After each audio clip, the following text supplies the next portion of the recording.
Mm-hmm. If you're a small content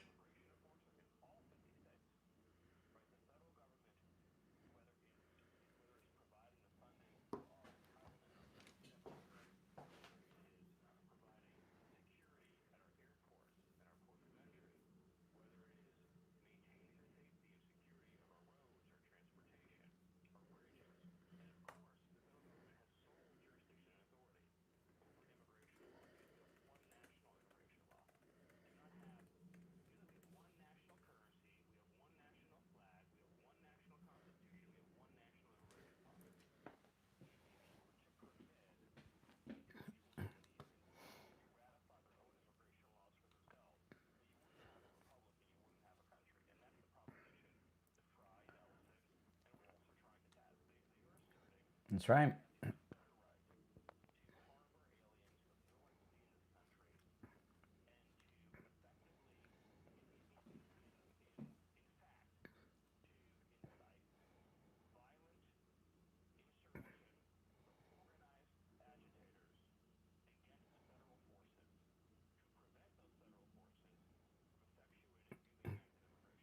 Okay. So that's Stephen Miller, who's not just a senior advisor to the president, he's the White House Deputy Chief of Staff and he's the Homeland Security Advisor. So when you hear Stephen Miller talking that way, you know that's the way that the president is thinking. And we're going to be live on the radio in less than 30 seconds. This is going to be what I'm going to open with today. But of course, today is Friday, which means open phones, open Mega Mike Friday. You're welcome to call in about anything you want. But this is huge. So the big question, will the president invoke the Insurrection Act? All right, stand by.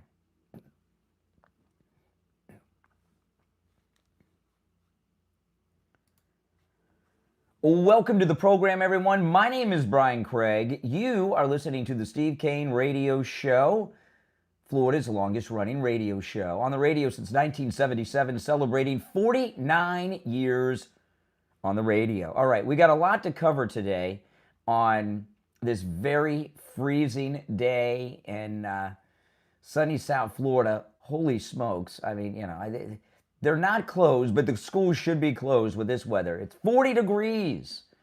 40 degrees outside. Oh my goodness. That is pretty cold, pretty cold. All right, we got a lot to cover. I want to start, though, with what's going on at both the White House and in Minneapolis, Minnesota. You know, we've been talking all week about how the state of Minnesota is in a state of open rebellion. It's basically the Confederate state of Minnesota right now. Things are amping up. The mayor of Minneapolis and the governor of Minnesota have lost their minds and are openly in press conferences and in speeches not just opposing the policy of the federal government, they're actively using their authority and forces underneath them to rebel against the federal government, right? Because ICE agents are federal agents sent there by the President of the United States. And there's been a lot of talk in the last day about the Insurrection Act. And the Insurrection Act, now if there's been a more recent example, let me know.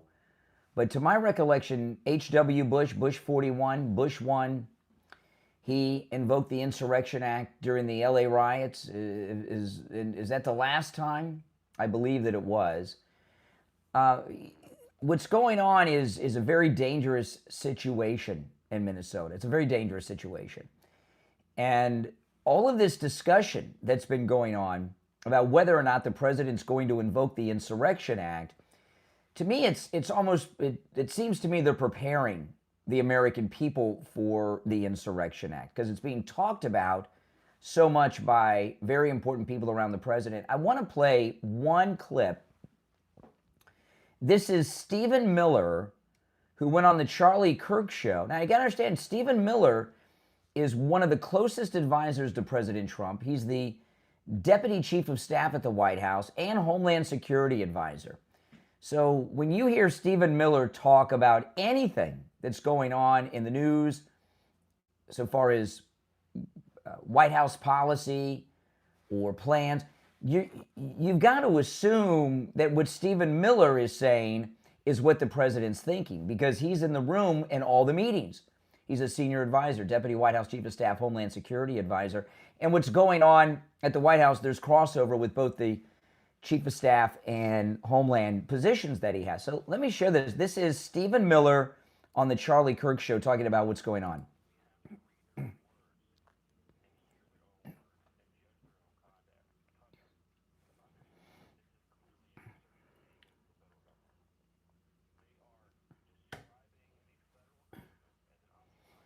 Mm-hmm.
Mm-hmm.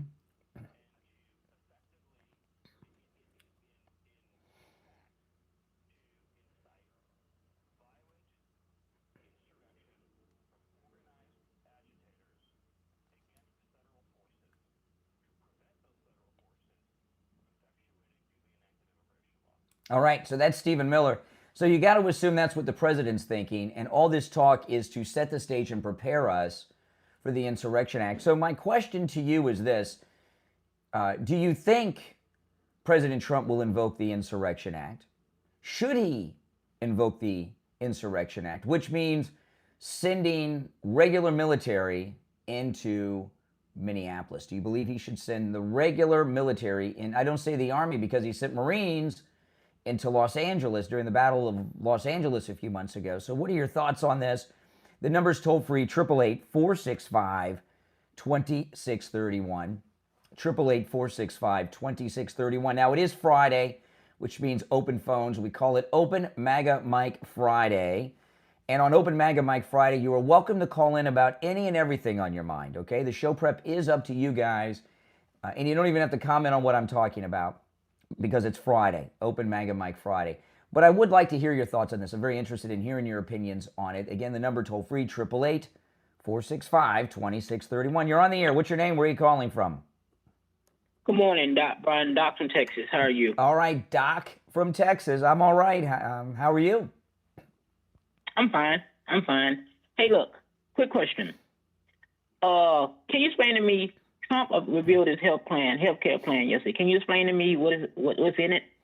You know, I just don't have my mind wrapped too much around the healthcare plan right now. I'm so focused on this open rebellion against the federal government. I just can't get myself distracted over there's other issues I'm interested in, but that's not one of them. Okay. I know what he wants to do is stop all of these subsidies going to the insurance companies, giving people tax breaks or credits or something so that they can make decisions on their own and buy. He wants to do it, but did he do it? Okay, that's fine. Well, not that's yet. fine. That involves legislation that hasn't been passed yet. He's not a king. Okay.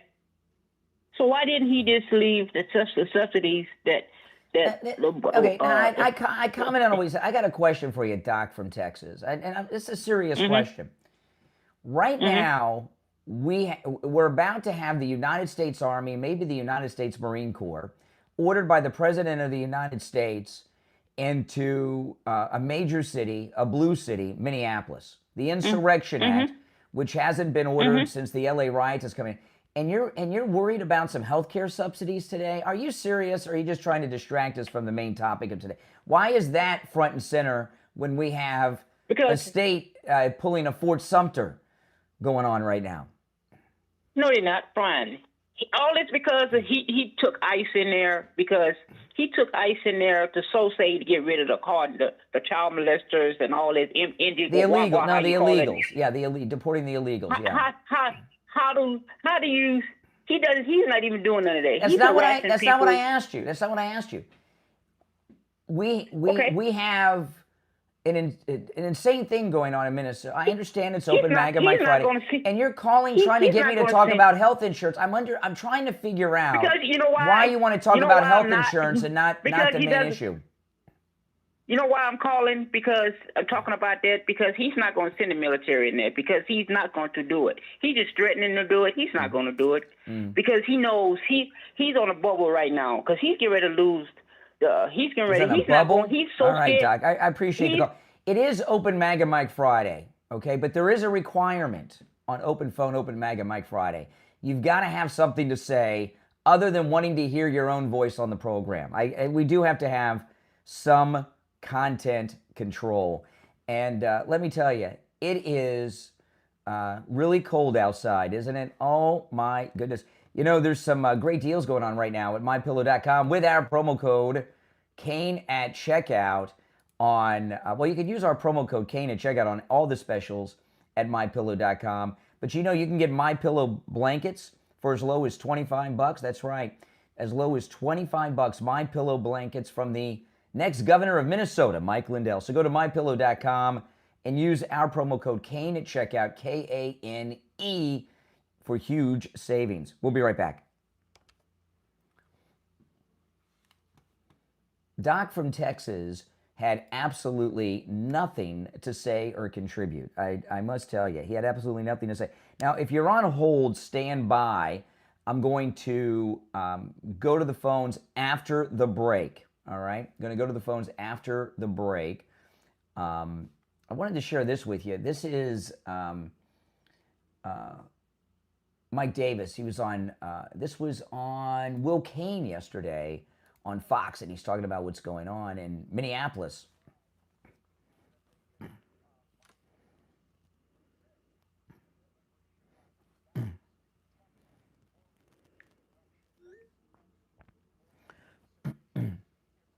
That's right.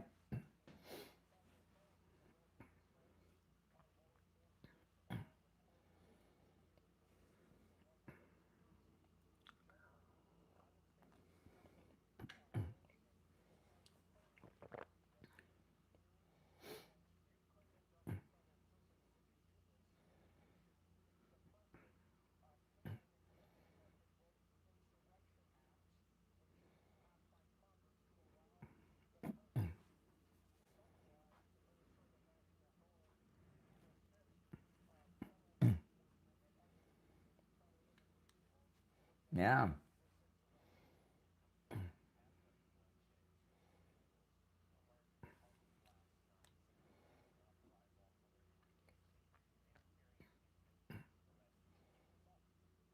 Yeah, that's the snow shovel attack.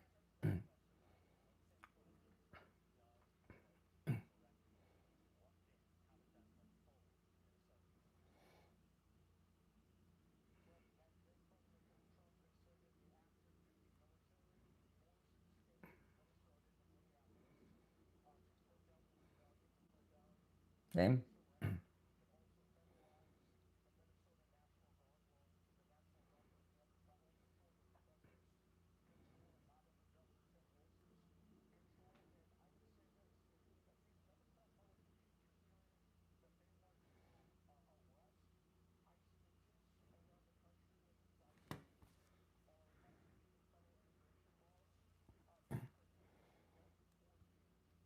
Okay.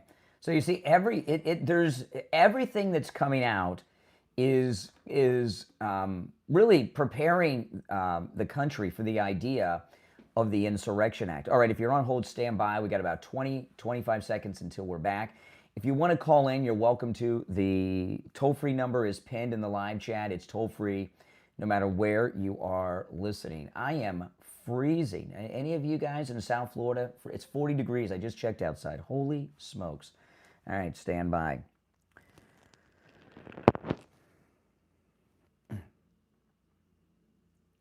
We're back. It's the Steve Kane Show. My name's Brian Craig. I just checked. It's still 40 degrees outside. This is not why we live in Florida. I am so cold. And, schools are closed on Monday because it's Martin Luther King Day, although they should be in school learning about Dr. King, not home. But, I don't think most kids in South Florida have proper clothing for a day like today. Everyone's got a jacket, but do they have a jacket for this? And what about, this is... I don't know. This is one of those days that at least South Florida should be shut down. All right. It is Open MAGA Mike Friday, and on Open Phone, Open MAGA Mike Friday, you're welcome to call in about any and everything on your mind. Show prep's up to you guys. But, be interesting. Unlike Doc from Texas, please. Remember what Rush used to say. It's the Open Phone Friday, the day we turn the show over to rank amateurs, and sometimes you see why we only do open phones once a week. 888-465-2631. You're on the air. What's your name? Where are you calling from? Hello? Yeah, you're on the air. What's your name? Where are you calling from? All right, you missed your chance. You're on the air. What's your name? Where are you calling from? Yeah, good morning, Brian. This is Richie. I have a lot to say this morning, okay? For the Minnesota nice is not Minnesota nice. Minnesota is stupid. Yeah. They're not nice. They're stupid. Yeah. And this governor that says we have to protect our neighbors. No, you're trying to protect the block vote that keeps your sorry behind in office because you're involved in this garbage with the fraud also. Yeah. And so is this so-called mayor. Well, do you remember? You probably remember this because you're a longtime listener of the show.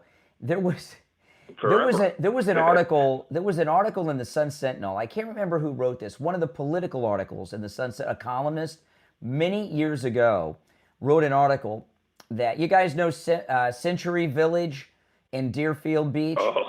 Century Village in Deerfield Beach, which has been lovingly referred to as Cemetery Village for a long time, used to be the big Democrat place, right? Trinchetella was the condo chief, head of the Democrat club there. They very big, and there was an article in the Sun Sentinel, and it said every time an ambulance leaves Century Village, the Democrat Party loses another voter. Well, every time now in Minneapolis, it's a similar thing, except it involves ICE vans. Every time there's an ICE deportation, Minnesota loses another Dem voter. Yeah, and that's why Frey and Waltz and them are in such a state of panic. Oh, absolutely, because it's all been exposed by a YouTuber, and after watching after watching the second episode, and see the hostility, and let America know this.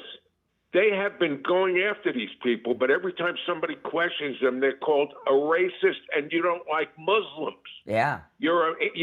So this is their escape hatch. They are the worst when it comes to the race card. And I gotta say this to you.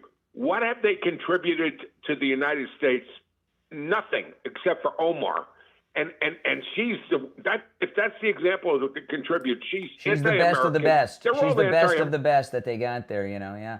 By the way, it's 40 degrees in Boca. You're a little further north up where you Sebastian. What's the weather like? 36. Oh my goodness. Usually it's 36. And usually it's supposed and it feels like 32. Usually up here, I want to tell you the difference between up here because I'm between Melbourne and Vero Beach. Yeah. I'm right in between them. And the difference in the weather, we're the same as you are in Miami because and Boca, the exact same in the summer. We're between 5 and 10 degrees cooler in the winter. That's the difference. I'm telling you, I'm cold, man. My legs are cold. My feet are cold. I got 2 layers on. I'm cold. Brian, I want to say one more thing about the Somali people. It's obvious to me, and people are going to call me a racist and crazy. There's so much incest that have gone on there. There's nobody telling me that they all look the same, and they all do. I mean, they all have the same traits. It's so obvious to me that the cousins are playing around with each other. And I'm saying this sincerely because their IQ levels are very low also. It's like 67. Well, listen, Listen, you're talking about how can you say their IQs are low? Look, they have multi-million-dollar Leering centers they're and such going on. I mean, they're millionaires. Yeah, I mean, you know. Yeah. Here you are getting by on you're getting by on a fixed income and you know, and I just do this and they've been in this country a very short time, limited education, and they're worth millions of dollars. How many hours do you work a day, including your research? Truthfully. If I told my wife kept track of how many hours I work, and that includes all my live streams and podcasting on average every week. Everything. If I told you guys, you would not believe me. It's so high, but I'm going to say it one time, and my wife keeps track, and I work an average. Now, this includes, you know, my show prep, all the business end of things, my podcast, the radio show, all the production, and this is not an exaggeration, and I'm reluctant to say it because it's such a high number. I know live won't believe it, but 120 hours a week. It's obviously 100%. And you guys that follow me on YouTube, you know, how often do you see me on YouTube? Yeah, you're up in the middle of the night. I mean, I know. If the phone goes off, you're on YouTube. Oh, you get the notifications. Yes, exactly. Yeah, I'm going to make this really short and sweet. But maybe you and I could just start a Leering Center in Minneapolis and just work in a couple hours a week. You know, I think we think alike. I was going to say, Brian, why don't we just open up a business like in your house and call it Senior Citizen Development for Alzheimer's. Yes. And don't do nothing but collect checks. Well, the state of Florida is not as stupid as Minnesota. I like this Leering Center model, right? Well, this Leering Center model up in Minneapolis. Everybody should have a Leering Center. Well, I want the Insurrection Act. That's the question you asked. Yeah. I want the Insurrection Act yesterday. Do you think? Well, do you think it's going to happen though? Because when Stephen Miller's talking about it, I feel like it's coming, that the president's like preparing people for it. It should have been here. It should have been here yesterday, because I watched last night outside the ICE facility in Minnesota, and I went to bed at 11:30. They went after this Rigby, who's a right-wing reporter, and his partner. They threatened to kill him again. They chased him down in the street. These people are dangerous. They're radical. They're not normal. There's hundreds of them outside the ICE facility. It's gross, and it's got to stop. Yeah. And the only way it's going to stop, the next person that gets hurt, it's going to get worse. It is. It's getting all right. Appreciate the call, Richie. Take care. Keep warm. You're on the air. What's your name? Where are you calling from? This is Mike from Louisiana. Hey, Mike. You know, Brian, I believe it was on one of the pre-shows earlier this week that I basically predicted this. I asked you the question, what if Trump invokes the Insurrection Act? I thought it was going to come, but I didn't think it was going to come this soon, right? I thought maybe April or May or something like that. But again, this falls into the whole thing about mess around and find out, right? Mm-hmm. They're finding out right now. Yes, they are. Indeed, they are finding out. You were right. You're a futurist. You predicted the future, Mike. And that's the thing, is they think him invoking the Insurrection Act, the Democrats do. They think it's going to benefit them, but I don't think it is. Absolutely. All right, Mike, I appreciate the call. Thanks so much. If you're on hold, hang in there. The number's toll-free, 888-465-2631, 888-465-2631. It's a toll-free call no matter where you are. It is open phones every Friday if you're new to the program. We call it Open MAGA Mike Friday. You can call in about anything and everything you want on Friday's show. Monday through Thursday, you got to talk about what we're talking about, although it's difficult. It's like herding cats most days. But Friday, the show prep is up to you all. You know, my father-in-law yesterday went over to Friendly Tire in Margate, got new tires on his car. You know, Friendly Tire in Margate, when I go over there, I see people from all walks of life. You know, I see people over there that have rust buckets. I don't know how they made it to Friendly Tire in Margate. And I see listeners over there that have Porsche Cayennes, okay, and vets and all kinds of things. It's amazing. Give Friendly Tire a call. You can get new tires out the door and on the road as low as $75 a tire.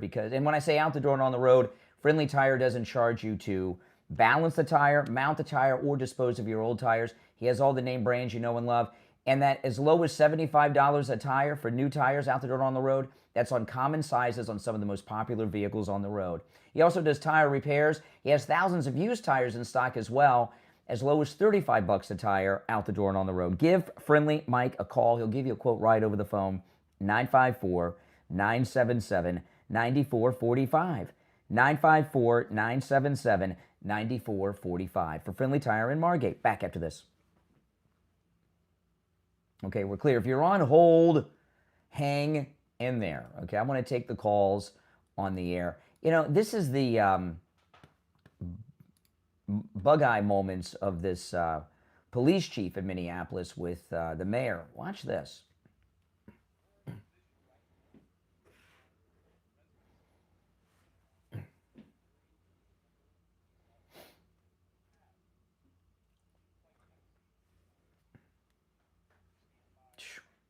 See the eyes of the police chief when he says this?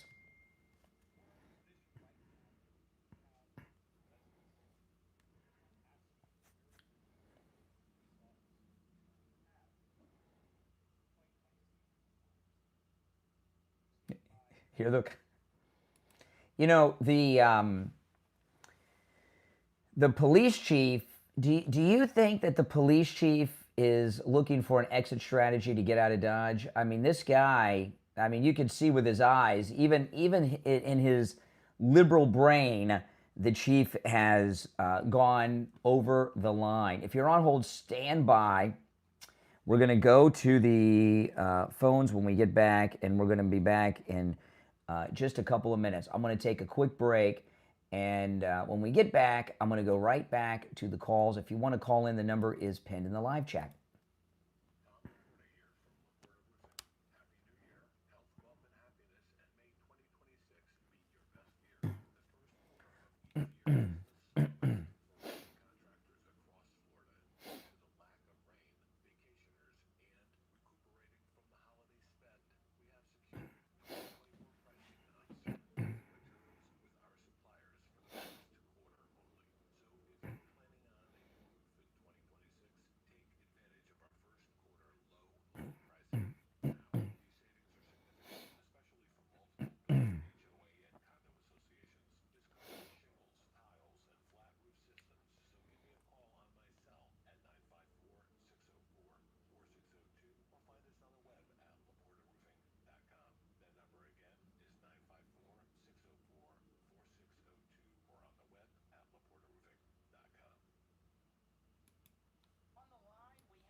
All right, we're going to be back in 25 seconds. I'm going to go to the phones, and if you want to call in, please do.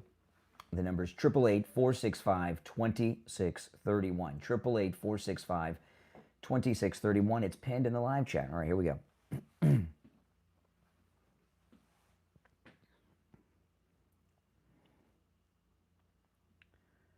We're back. I'm Brian. It's the Steve Kane Show. It's cold outside. Oh, man. A little recommendation for our South Florida people like me that aren't used to 40-degree weather.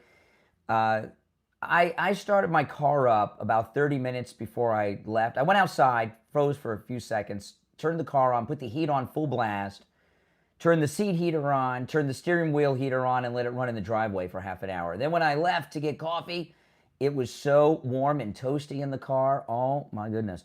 All right, let's go to the phones. You're on the air. What's your name? Where are you calling from? Yeah, hi. Good morning, Brian. This is Danielle calling from Michigan. Hey, Danielle. Where it's a crisp 21 degrees here. Yeah, but we live in paradise, all right? We're in Florida. This is not what we bargained for. Yeah. All right? I know. This is rough. Hey, See, the part of the problem is Floridians, we don't have clothes for this weather. I have Hawaiian shirts. I'm going to send you down a parka. Okay. Well, it's going to be in the 80s over the weekend, so I won't need it. I don't know. Oh, good for you. Hey, in regards to what you're talking about, when Stephen Miller talks, he's the one person that I really listen to. Oh, yes. And my take, and Mike Davis, my take on the matter is, yes, I do believe that Trump will do the Insurrection Act. I think it's going to coincide with all the fraud that's going to be. Well, what do you think he's waiting on? Things are getting pretty heated. The people are getting shot, and ICE agents are being attacked with snow shovel people. There was one protester. They did arrest them, but they stole a rifle out of a federal vehicle the other day. It's getting pretty rough. I do believe that we're getting close. If you listen to Stephen Miller, he's laying it out. He's laying out everything that they're doing. Trump follows the law. He follows the Constitution. Yes. I think we're getting close. I feel that we're getting close. I know everyone's getting. I have relatives there. I mean, it's a scary situation, but I do feel it's coming. And I do feel that justice is coming with all of these. All right, Michigan. Well, I appreciate the call. You make some good points. Yeah, it does seem with the Stephen Miller interview on Charlie Kirk's show. By the way, wasn't that a smart idea that they keep the show the Charlie Kirk show? That's really what do they call it? Like in movies, it's called foreshadowing, right? They're setting the stage. You're on the air. What's your name? Where are you calling from? My name is Amadeo. I'm calling from Osprey, Florida. All right. That's right on the border of Sarasota. Oh, my God. I love Sarasota. Sarasota is one of the big secrets of Florida. A lot of people don't know about Sarasota, but Sarasota is awesome. What's the temperature there? I prefer that a lot of people not know about it because we already have enough folks. I know. Anyway, what's the temperature up there? What's the temperature there? It's 33 degrees out front. Oh, my goodness. Have they shut down the schools? I haven't heard any such a thing. Oh, my goodness. 33. Oh, my. I don't know if my car would start. Oh, man. One more degree. I don't think I like that idea too much. Snow? No snow. No snow. All right. What's on your mind? Nothing much. I just wanted to let you know 30 degrees out. As far as the insurrection is concerned, I feel sorry for Mr. Trump, because he really doesn't need this BS. Yeah. And if I were in his case, I would probably do whatever I could to lock the stupid mayor up, because he's clearly a hazard. And the what's his name? The governor needs to be in a mental institution. Yeah. Yeah, he does. I mean, well, you would think at this point one of them would start trying to get the other one to take the blame. I mean, they don't seem to see the writing on the wall that what they're doing could land them in prison. This is an open insurrection. They're not even hiding it. They're calling on people, and in the mayor's instance, the police, to resist ICE. George Washington, for a whole lot less, sent out the troops. On Whiskey Rebellion. I don't want to see troops on the street, but this is getting too close to the line. Yeah. Those people need to be stopped. Yep. All right. Appreciate the call. Stay warm. Stay warm. His phone cut out there. Maybe it froze. You're on the air. What's your name? Where are you calling from? Oh, my goodness. Is this actually me talking on the air? It sounds like you. Too close to the line. Turn down the volume of whatever device you're listening to me on in the background. I apologize, sir. What's on your mind? I was just so I myself am an independent. I don't yes. think I'd like to prescribe to either party because, Yes. in my opinion, I feel that the two-party system is kind of the reason things have gotten out of hand so bad. Mm-hmm. I actually voted for RFK in the last election, just trying to find I live in Utah, so that was kind of the best decision I felt at the time. But my question to you specifically is, what are your concerns with things with the Constitution and certain things like, I'm all for getting rid of the guy in Venezuela. He was a bad guy. But it'd probably be good to get congressional approval first, right? No. I mean, that's part of the Constitution. So. Nope. Why do you think I say that? Why do you think I say it's not a good idea to go to Congress for Trump? Well, because they could leak it. They would leak it. Absolutely. They would leak it. Yeah. And then the sneak attack would be spoiled. When's the last time the Congress declared war?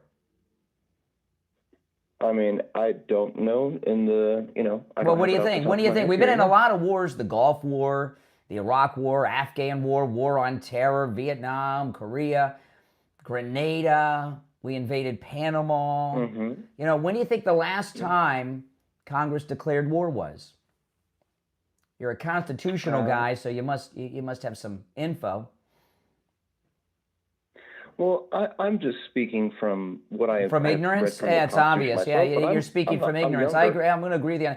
The last time Congress declared war was World War II.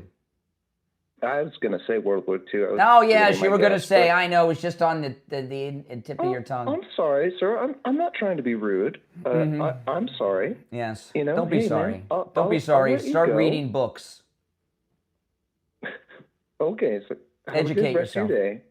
Oh, yeah. I'll have a great day. I think you could do the same. My days are always great. All right. Oh, my goodness.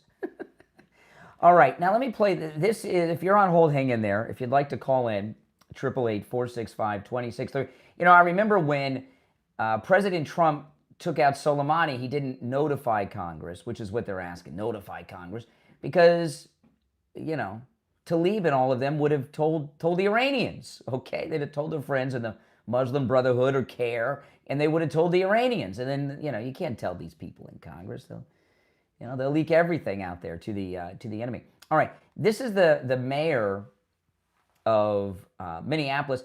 This soundbite I'm playing, it's getting a lot of play online because what he says is so crazy that even the wackadoodle liberal police chief of Minneapolis, this is the one where his eyes, he gets all bug-eyed, like, what? What did the mayor say? Listen.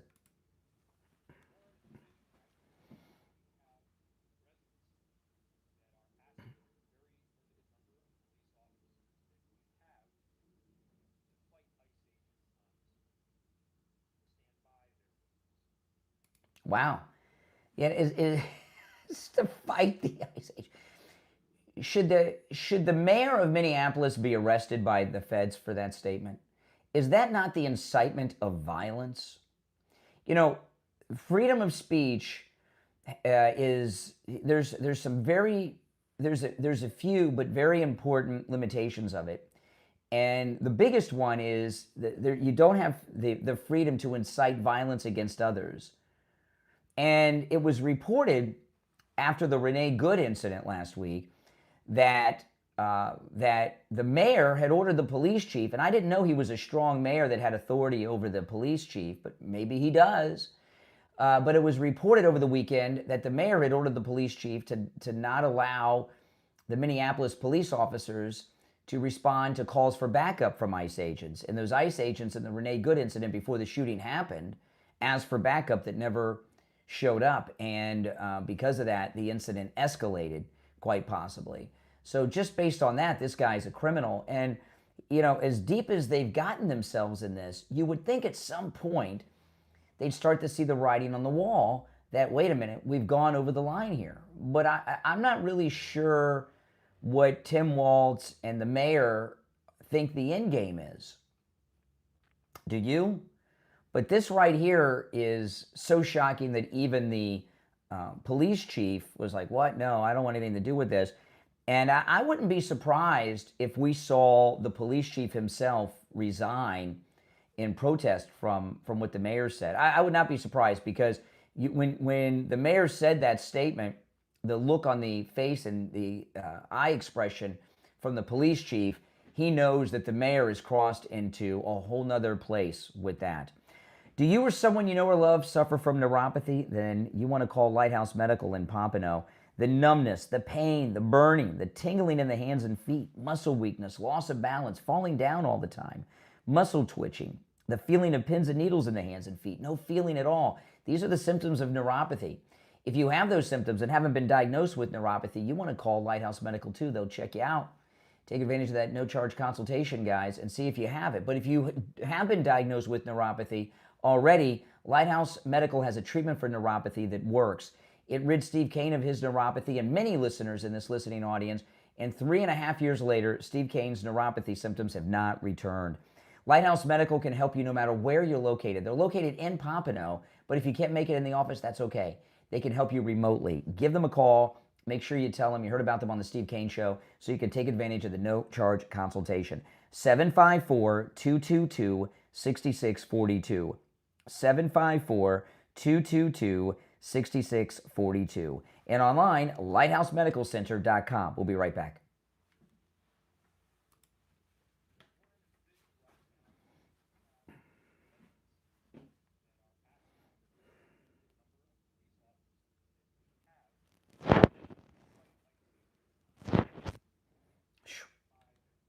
So what do you guys think? Do you think the police chief is like, well, wait a minute, Mayor, you've gone too far, and he's thinking of is there an exit strategy for me?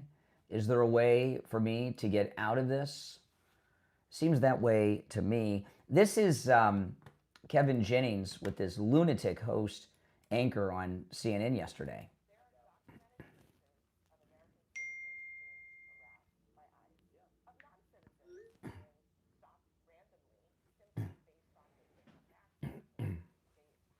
Have an accent. How are they stopping people that have accents? How do they know inside the vehicle that they have an accent?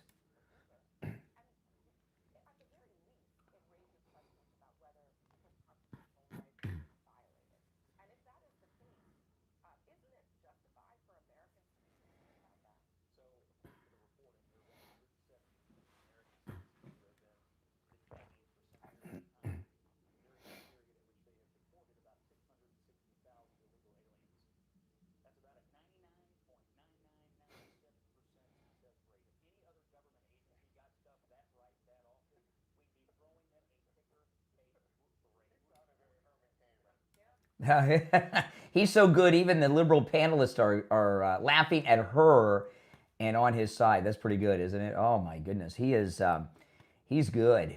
He is good. No getting around that. That is a good one. Oh, things are going well. I saw this story today. Let me see if I can find this real quick. I'm going to go over this later on the show, but I'll give you guys a little sneak preview that are watching online. This was in Minnesota.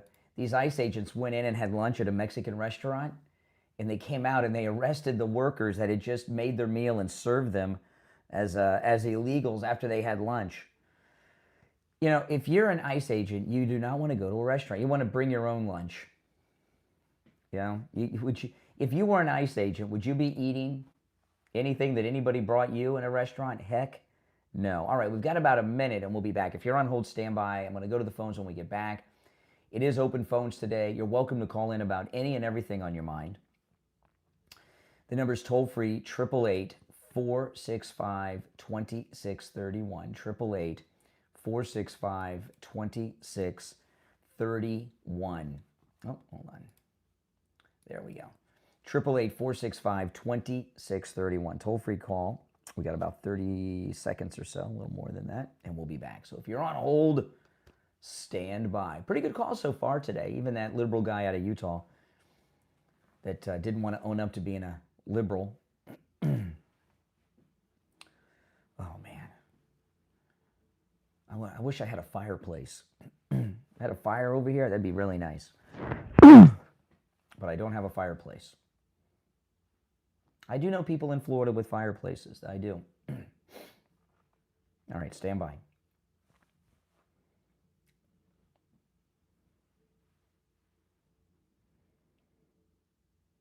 We're back. I'm Brian. It's the Steve Kane Show. Let's go back to the phones on this Open MAGA Mike Friday.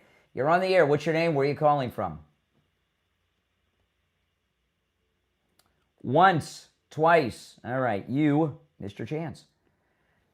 You're on the air. What's your name? Where are you calling from? Good morning. This is Fred. I want to tip. I'm sure you do. All right, now I wanted to play this clip. This is Scott Jennings on CNN. What is this anchorette's name? Is it Abby Phillips? Listen.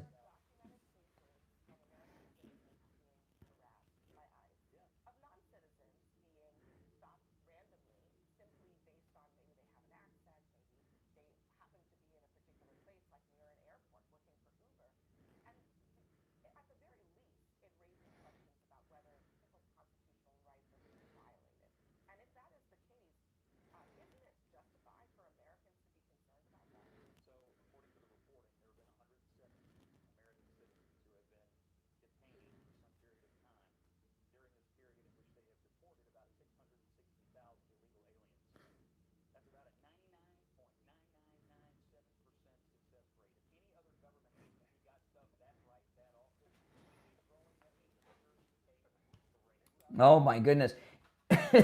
I know, I'm all choked up with that one. You know, that one of the things she said, that's one of their big talking points, right? That they picked up Americans, and then he gives her that. But then she said something at the beginning that's equally as stupid. And I love how her own panel is laughing at her for her stupidity. But listen to this.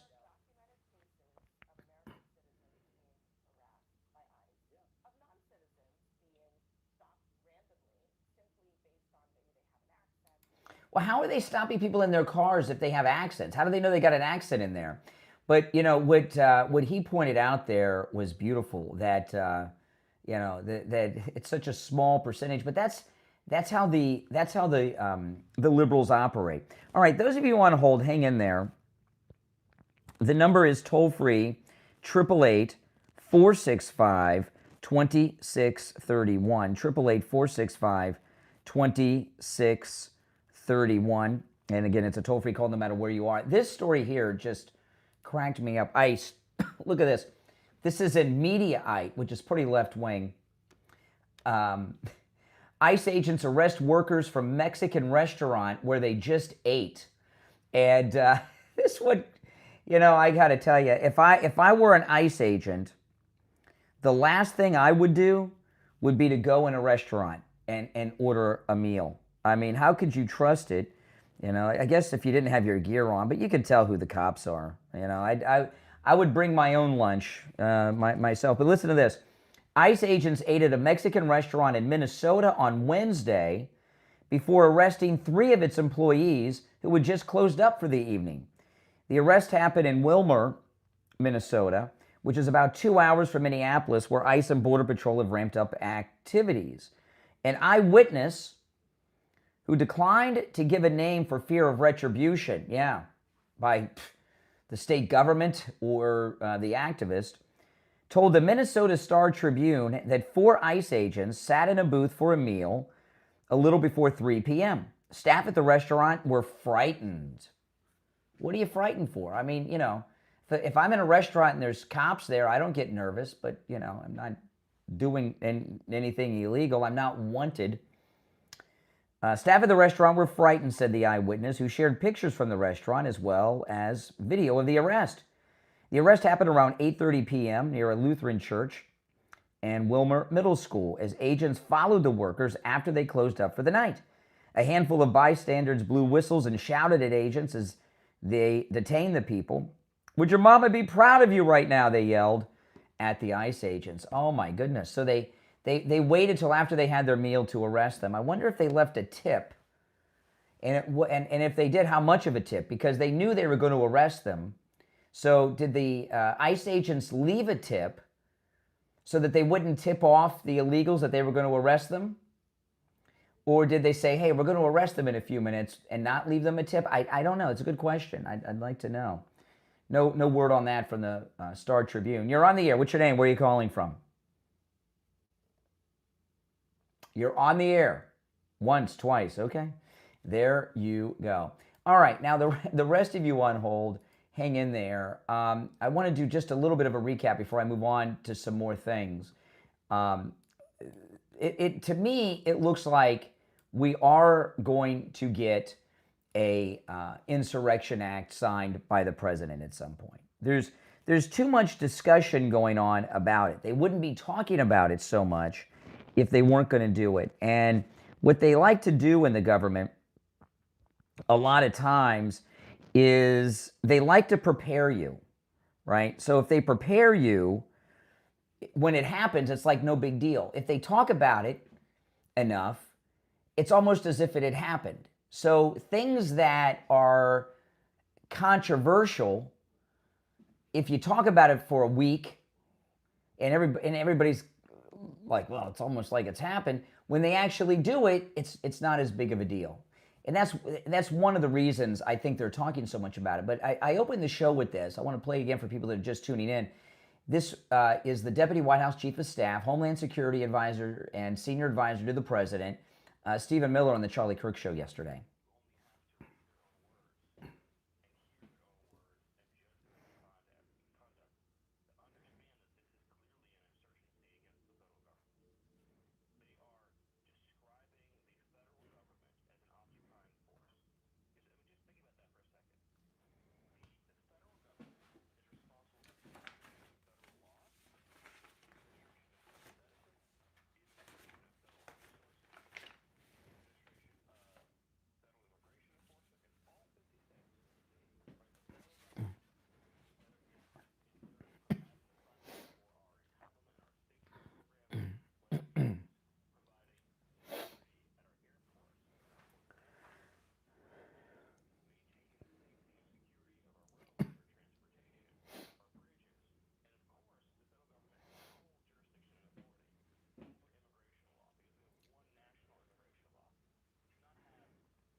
Oh, and by the way, the president's executive order this week, we also have one language, right? The official language is English.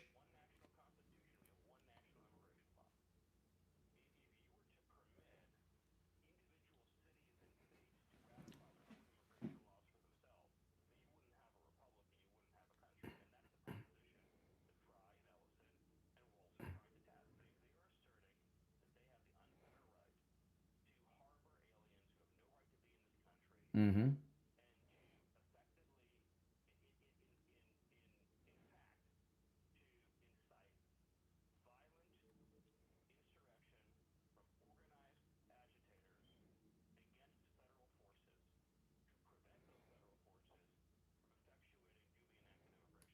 Yeah, and that's Stephen Miller. So you know that's where the president's headed. And for the life of me, it blows my mind what they're doing when they made such a big deal about J6 being an insurrection, which it wasn't. But they spent years talking about the January 6th insurrection. And if you remember, on January 6th of this year, Schumer and these idiot Democrats had a candlelight January 6th insurrection candlelight vigil when they sang God Bless America. In the January 6th insurrection false narrative that they've been running with is part of the platform and identity of the Democrat Party. And when that's become such a big part of everything they do, for them to lead one now, it just blows my mind. Now, after the top of the hour, I do have some other topics I'm going to get into. But remember, it is Open MAGA Mike Friday today. The number's 888-465-2631. You're on the air. What's your name? Where are you calling from? My name is Scott. I'm calling from Kansas City. Third day in the road, but this is very important stuff. And I have a good question for you, I think. Okay. So, the last time I took American national government was in college in 1980, I think. Oh, you're dating yourself. So I'm a little rusty on this. But what is the difference between the Insurrection Act which Washington said against the what was it, the something rebellion, the whiskey rebellion, and Pussy Comitatus. Well, I don't know. I'm not a lawyer. You know, that's Mark Levin's area. But I'll tell what you know. What the Insurrection Act does, which was not used in Los Angeles, by the way.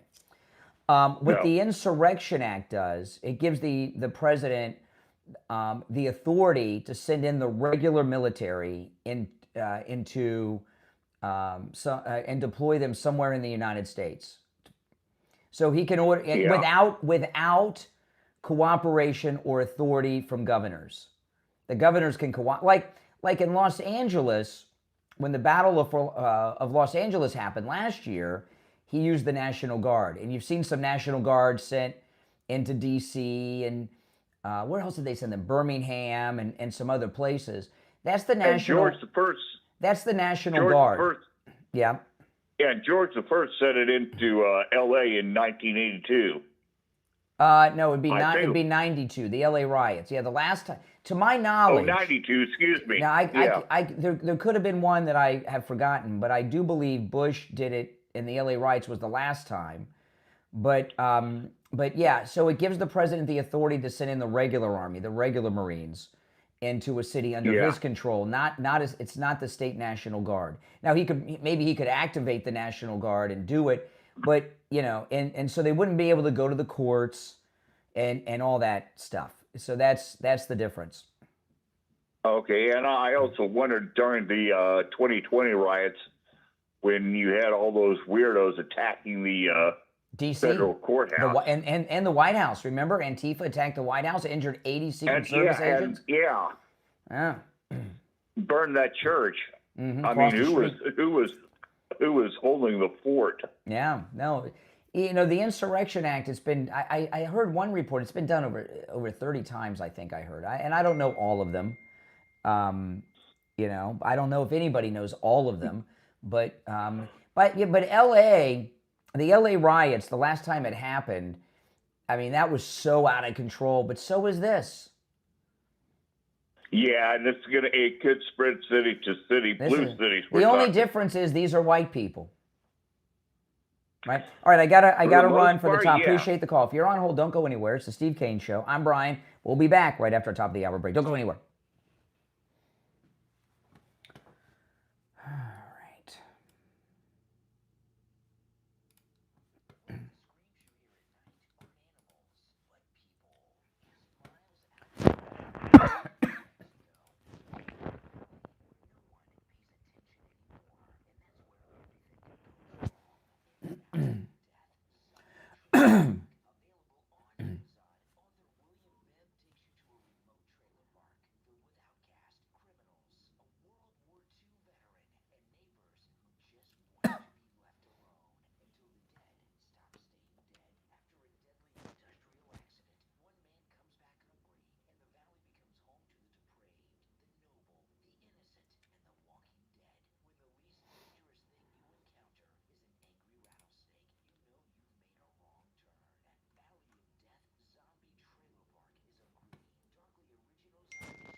All right, we're back. Okay, we're still in radio break. If you're on hold, stand by. We have, let's see, about 90 seconds and we'll be back.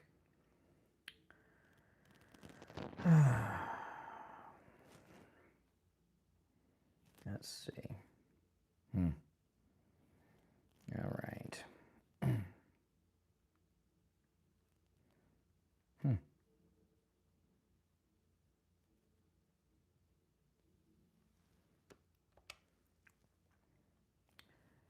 Okay. 1 minute and we will be back. If you're on hold, stand by. We'll go to the phones when we get back. Oh man, I'm so cold. I'm just not used to it. It's just, we're in the tropics in South Florida and we don't like this cold weather. 40 degrees is just too much. Too cold. Yeah, I'm gonna share this on the air. She did a great job, Caroline Levitt, of just humiliating this left-wing fake news reporter, and it was glorious. So I'll get into that. I'll take a call or two, and then I'll share that, and we'll get into some other things. All right, 20 seconds, guys.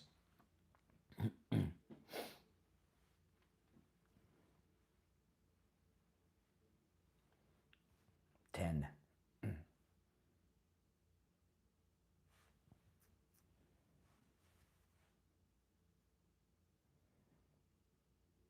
All right, the 7 o'clock hour has begun. My name is Brian Craig. This is Florida's longest running radio show, the Steve Kane Show, on the radio since 1977, celebrating 49 years on the radio. It is Open Phones every Friday on the program. We call it Open MAGA Mike Friday.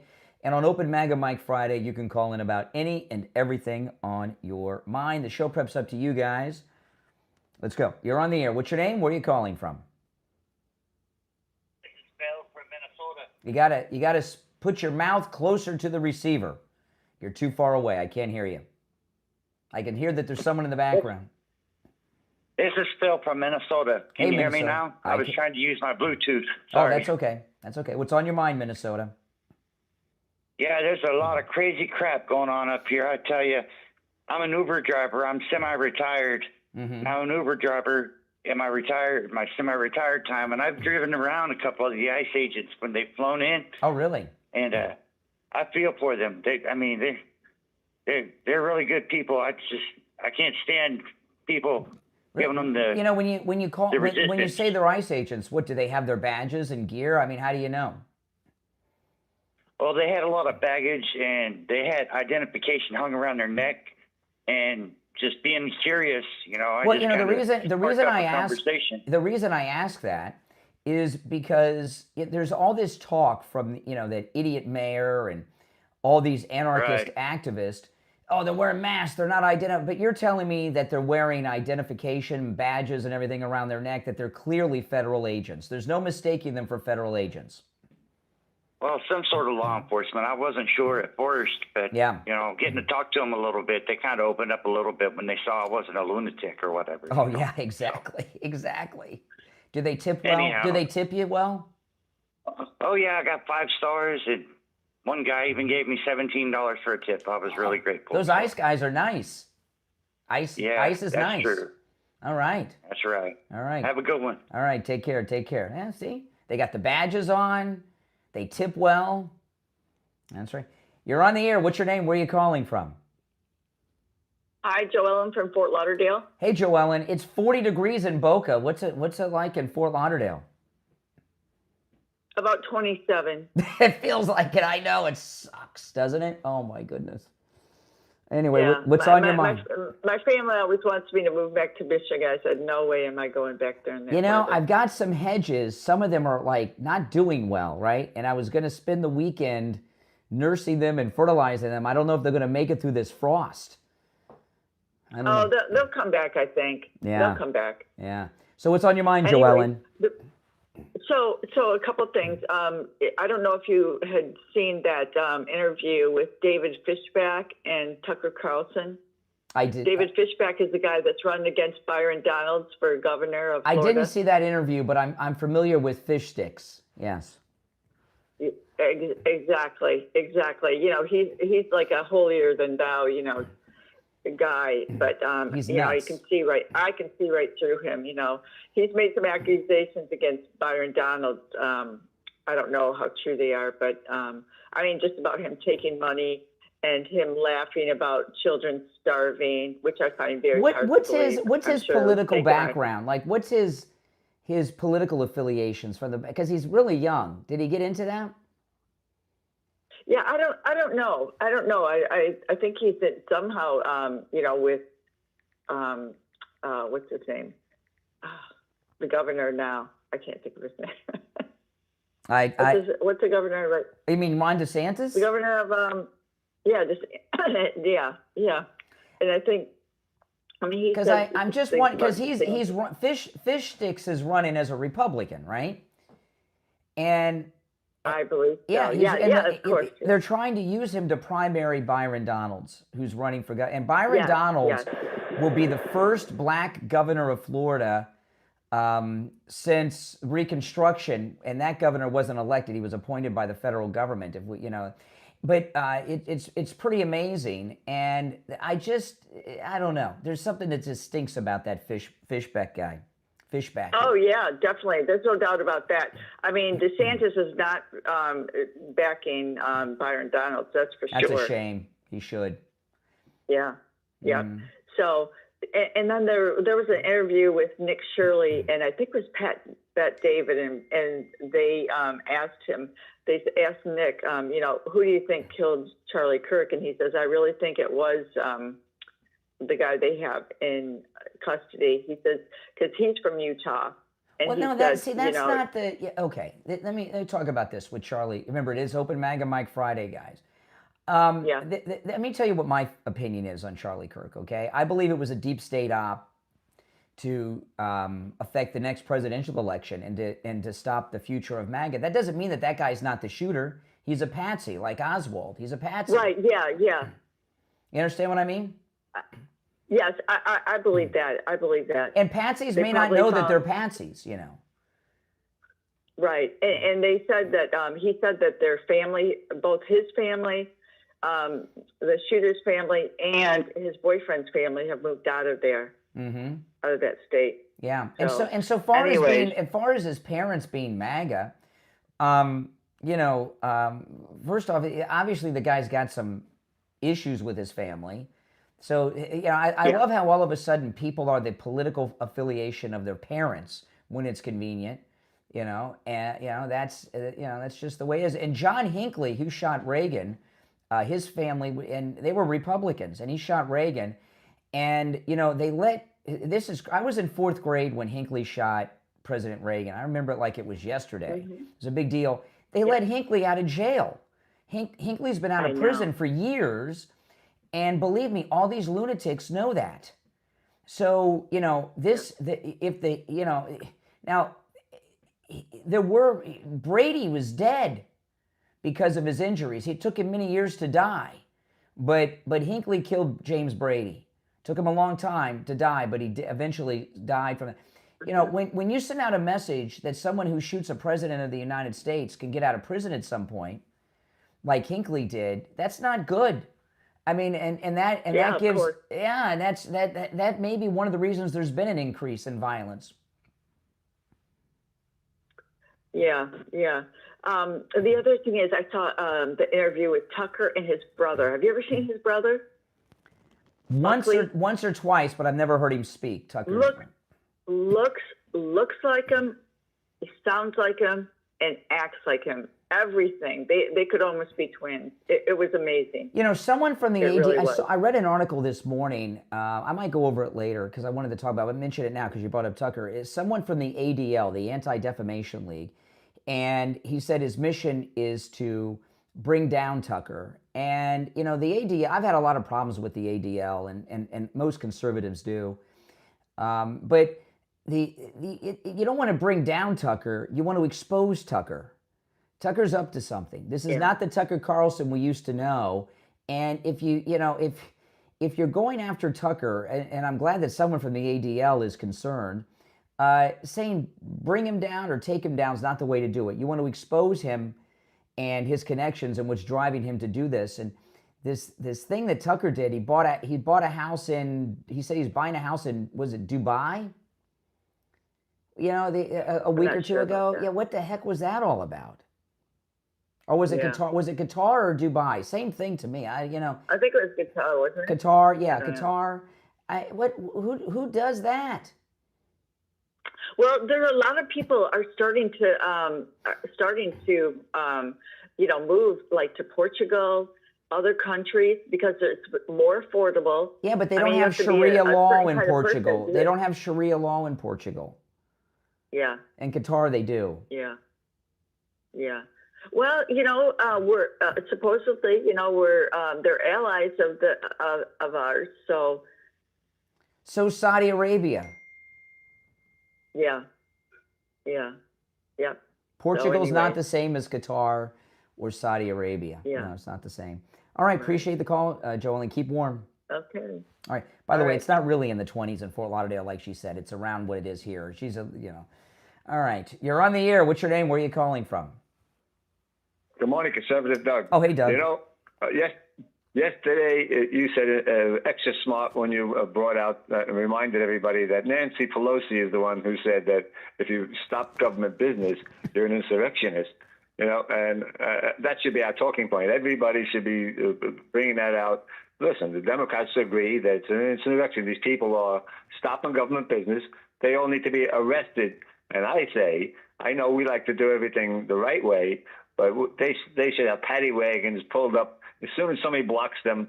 I'm sorry, you're stopping government business, lock them up and throw the key away and forget them like they did to our generation. Well, what do you think? What do you think would happen if I went over to Joellen just called me from Fort Lauderdale, right? If I'm out in front of the Fort Lauderdale police station on Broward Boulevard, which is a really sketchy area, by the way. I mean, that area, oh my goodness. Yep. And I block a police car coming out of the police station, what do you think they're going to do? They're going to come out and arrest me. That's correct. Yeah. Matter of fact, that's the way it's supposed to be. But for some reason over there and in New York and California, they don't want to follow the law. And they just, but now the federal agents should be there locking them up. And I think if they lock them up, everybody right away, it'll let everybody know. Oh, by the way, there's something that somebody told me. I don't know if it's true or not, but I heard the guy told me that besides they're getting paid, if they get on camera, they get a bonus if they can be on the news. Oh, really? These insurrection guys. Oh, wow. So I don't know if that's right. Well, I want to give you, you're like a regular chronic caller, okay? But I want to give you a tip when you're calling a radio show, okay? There's a rule of thumb which I only violated because I wanted to take this opportunity to share this, okay, with you. There's certain things that when a caller does, you're supposed to, as the host, discontinue the call. And there's some things that people say that are like the one thing you don't want to hear is, long time listener, first time caller. Oh, that's the worst. As soon as I hear that, I'm ready to say goodbye. But when you said, when we had a conversation, right? And then you said, oh, by the way, when a caller says, by the way, or one more thing, I'm supposed to hang up on you immediately. That's kind of like an unwritten rule in the rule of radio talk show host. Yes. Yeah. That's like when, oh yeah, that's a big one. That's a big one. I only continued so I could tell you that because people don't know. There's an unwritten. It's in the Steve Kane manual on hosting radio talk shows. Yeah, it's a big one. In fact, my finger was heading to the button to hang up on you when you said it, but I thought, let me take the opportunity. All right, Doug, take care. I'll do it now, though. All right, if you're on hold, stand by.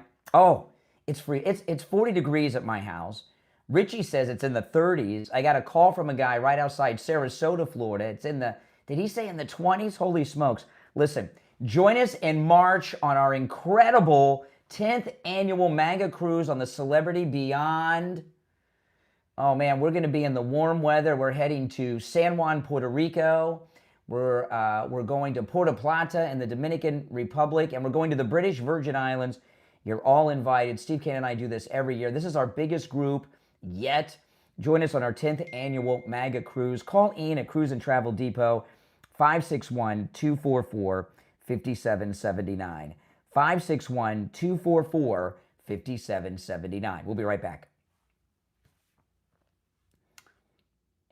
Oh, yeah, that's a big one. You're not supposed to say that. I'm going to play this when we get back on the radio. I'm going to play it for you now. Did you guys see this? Caroline Levitt just cleaned this guy's clock, this fake news reporter. He's from The Hill. Watch this.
Wow. I mean, I wonder if President Trump gave her one of those medals from his right desk drawer that he gives people sometimes in the Oval Office for that, because that was pretty amazing, don't you think? If you're on hold, hang in there. Oh, man, I thought that was absolutely beautiful, don't you? Oh, man, I'd like to see that happen every day.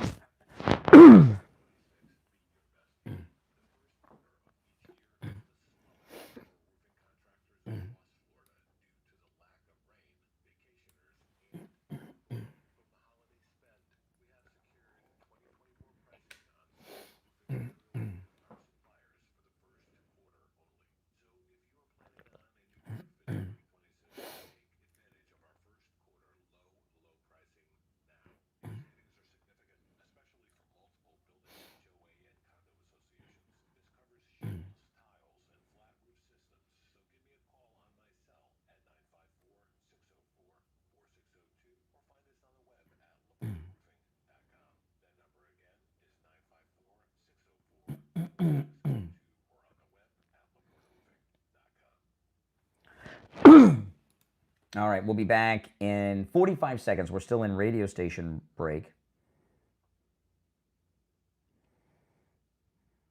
Okay. All right. All right, 30 seconds. If you're on hold, stand by.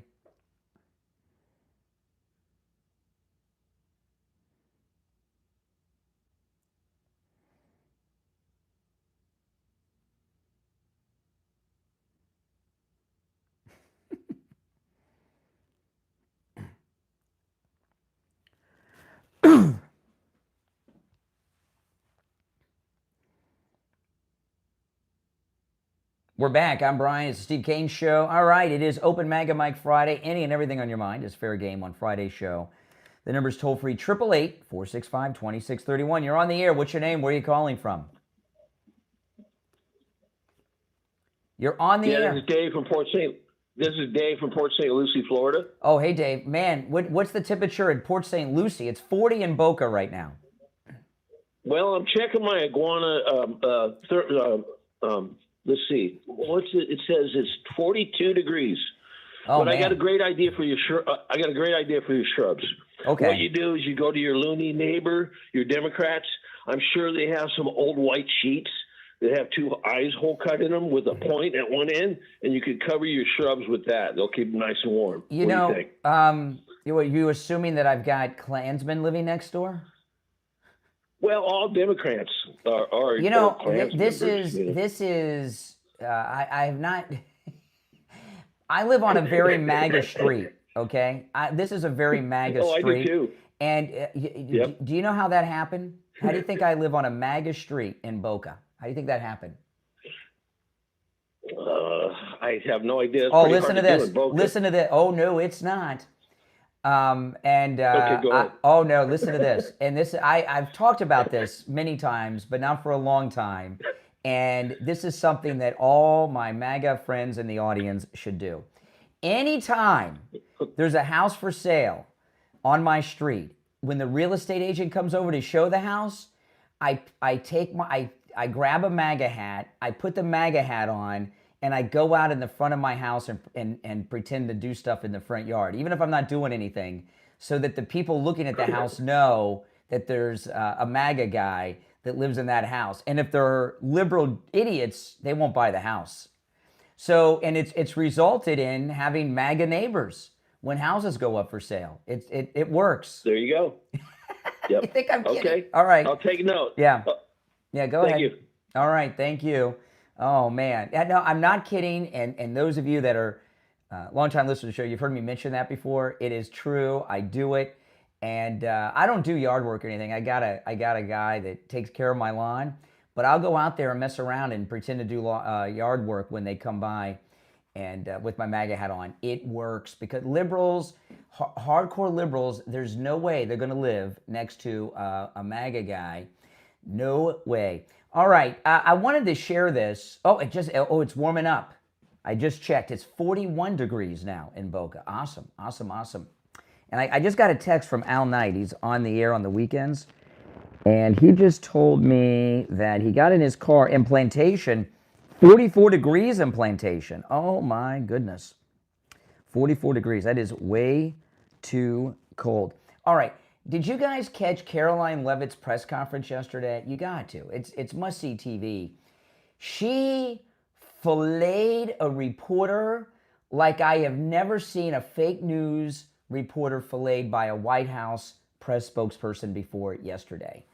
This guy, he is a reporter from the Hill, right? And I was talking the other day about Nick Shirley and Caroline Leavitt. Both of them are skilled well beyond their years. She's still in her, how old is Caroline Leavitt? 27, 28? And she's got some skills. So listen to Caroline Leavitt yesterday with this fake news reporter during the White House press briefing from the Hill.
Wow, she cleaned that redcoat's clock with his British accent and fancy questions with his opinions, and you can see it in his face. He's humiliated, and she's really good. And now I know why she's married to a man 30 years older than her. Mentally, she's so far beyond any guy in his 20s. I mean, that was great.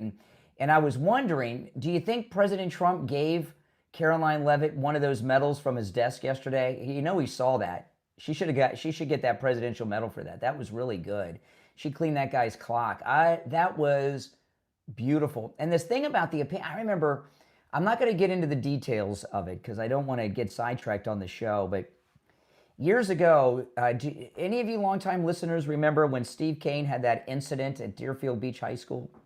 Oh boy. Steve was a guest speaker at Deerfield Beach High School, which is a majority minority school. That's liberal speak for a majority black high school. And he used a very controversial word while speaking to the students in a classroom. You can look it up. I'm not going to get into it. But it made national news.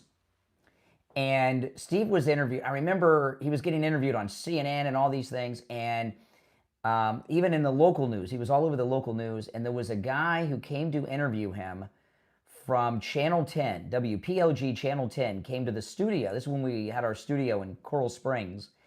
And the reporter is black, and he's interviewing Steve.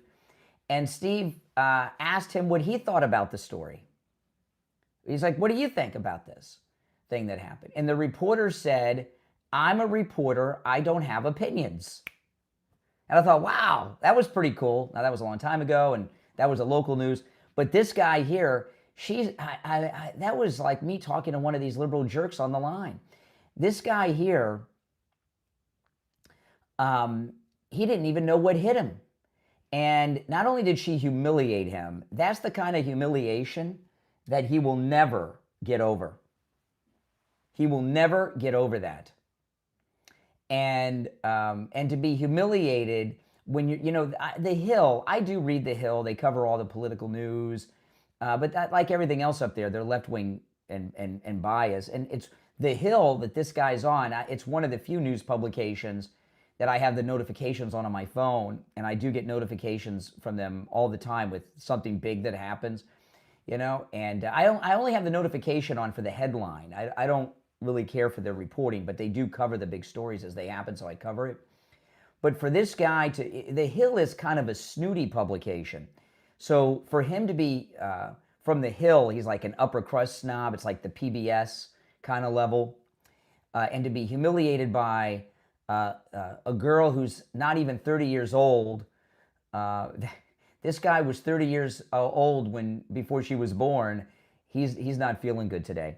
Let me tell you about the Sloman's Home Security free offer. I got to look outside the camera and see if there's any dead iguanas lying in the front yard. That's the only thing about the cold that we like here in South Florida. It rids us of a whole bunch of iguanas. Sloman's Home Security is offering a free home security system with free professional installation and 24/7 central station monitoring. You get all that for just $24.95 a month for 5 years. What a great deal. Your Sloman's Home Security system includes a touchscreen keypad, 3 door or window sensors, a motion detector, notifications, and remote keypad access. Give them a call no matter where you're located, 833-283-5050. 833-283-5050. Back after this. Oh, yeah. That was good. That was one of the best clock cleanings I've ever seen in that White House press briefing room. She did such a good job. Oh, man. And the guy just fell for it. How did he fall for it like that? Oh, yeah, I got something good I'm gonna share after the break. If you're on hold, stand by. We'll go to the calls after the break.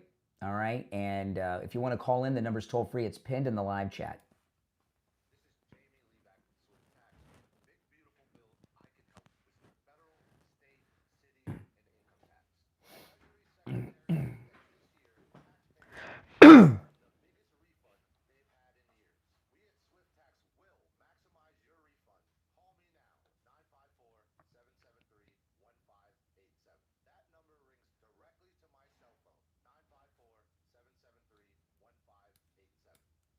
All right, stand by. Let me look at the clock here. When are we going to be back? Okay, we're going to be back in less than 2 minutes. So let me check a couple things. Hold on, guys. Hold on.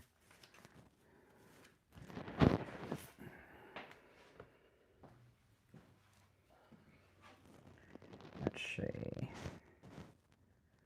Okay, about 90 seconds. We'll be back.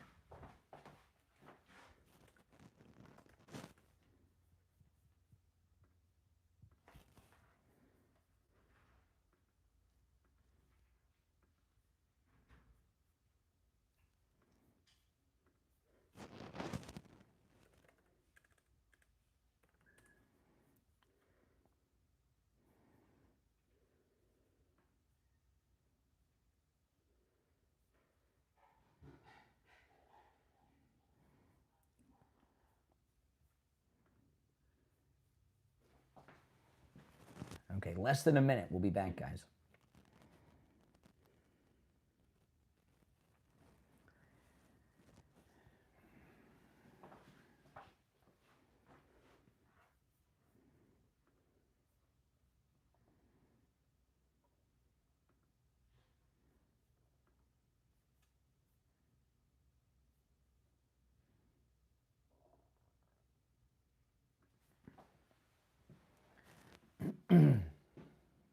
Welcome, everyone.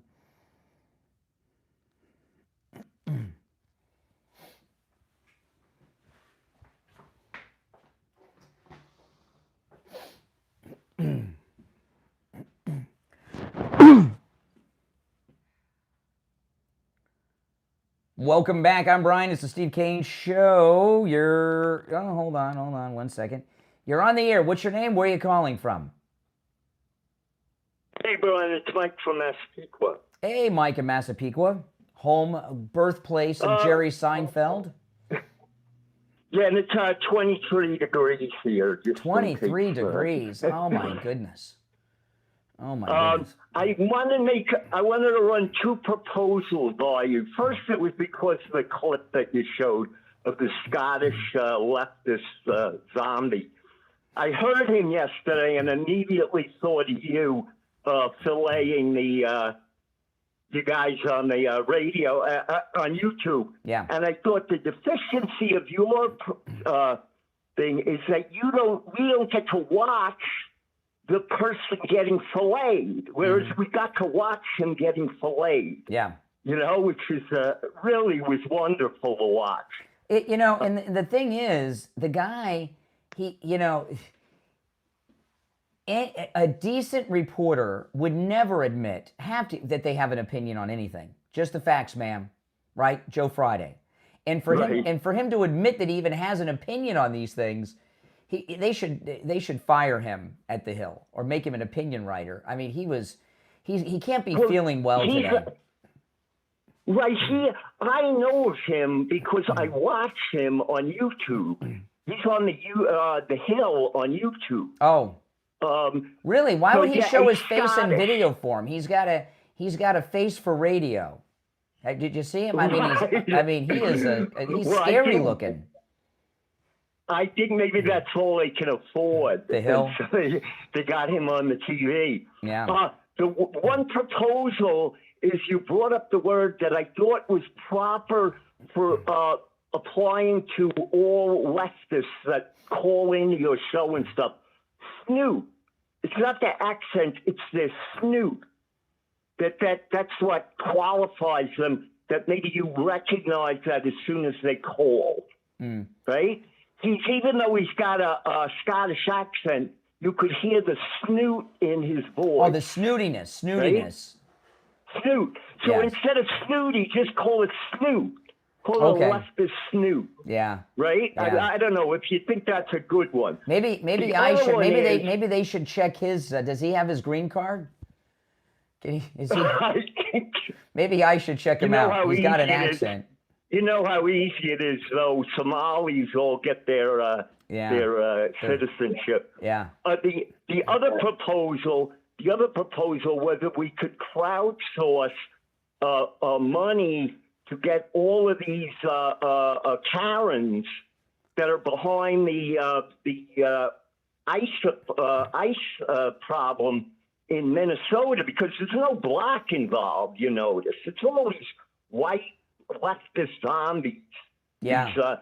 As a matter of fact, I've noticed something. They have, these liberal anarchists in Minnesota. They have two very serious health conditions. Of course, the first one is Trump derangement syndrome, but there's obviously an obesity epidemic among them. Have you noticed? That might be because it's cold, and people, when it's cold, they gain a lot of weight. They brought in the bigger ones because the blubber will keep them warm while they're outside yelling at ice. Yeah. So all right, Massapequa. if Appreciate the call. Okay, Brian. All right, take care. Good guy. You're on the air. What's your name? Where are you calling from? Madisonville, Kentucky. My name is Roy McPherson. I'm a Republican. I vote for Donald Trump. Well, that's good. Thanks for your vote. Oh, my goodness, these people. All right, now, those of you out there, why are all the fake Republican Trump voters always from Kentucky? And, you know, they don't really film movies and television shows in California. Don't they have dialect coaches that can help them with that? I'm calling from Kentucky. I voted for Trump. I don't do accents, okay? I voted for Donald Trump up here in Kentucky. Oh, man. Always Kentucky. You know the seminar callers from Kentucky with these, I don't want to say hillbilly accents because J.D. Vance is a hillbilly and he doesn't have, he doesn't sound like that, right? But Hillbilly Elegy, get the book, get the audio book, by the way. I bought J.D. Vance's book. I started to read it, then I got the audio book. It's very good. It's, I just listened to it, it took me a couple days. And also, the movie used to be on Netflix, Hillbilly Elegy. Ron Howard directed the movie about J.D. Vance. I don't know if it's still on Netflix.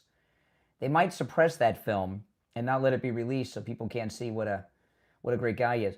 But the seminar callers are always claiming to be from Kentucky. They don't claim to be from anywhere else but Kentucky. And they have these, I'll say hillbilly accents, although J.D. Vance has a hillbilly. He's a hillbilly, so does J.D. Vance have a hillbilly accent? Certainly so. He's hillbilly, right? He says so, named the book. But when you hear the seminar callers say they're from Kentucky and they have these ridiculous fake accents, which is not even a Kentucky accent. They're trying to do a Southern accent. And the Kentucky accent, the few people you hear with it, it doesn't sound like that. Being originally from Ohio, I've been through and spent time in Kentucky. So, they border Ohio, just south of the other side of the Ohio River. It really shows you what the Democrat Party think of us in the MAGA movement, right? They think we're all a bunch of hicks and talk like that, married to your cousins and all this stuff. It shows how they think that we are. Mm-hmm. All right, you're on the air. What's your name? Where are you calling from? Hey, it's me again. Hey, yeah, I know. Man. It's one call per show, fake Kentucky, all right? Yeah. Thanks for calling back so I know who you are. Okay, so I wanted to share this. Those of you out there that take issue with President Trump blowing up the drug boats and taking down the cartels and everything else, this story is for you. And, the fentanyl is what most of these boats had in them. They had barrels in them, big barrels. They'd have like 3-4 guys in the back of the boats. And they have the fentanyl in those barrels. And when between shutting down the cartels and blowing up the drug boats and closing down the border, I've been telling you guys, I wish we could get some stories on the inflationary rate of cocaine and fentanyl. Still don't have that, but fentanyl deaths in this country are documented by the government every month. And we got the latest on the fentanyl deaths. Listen to this. In the last month, 2,700 fentanyl deaths, which is 27 too many, but 2,700. We were at about 7,000 a month, and we've been there at around 7,000 a month for 4 years of fentanyl deaths. And now we're down to 2,700. And I wonder, a lot of those fentanyl deaths, the 2,700, I wonder how many of them are because they're they're not really getting fentanyl because fentanyl is in such short supply.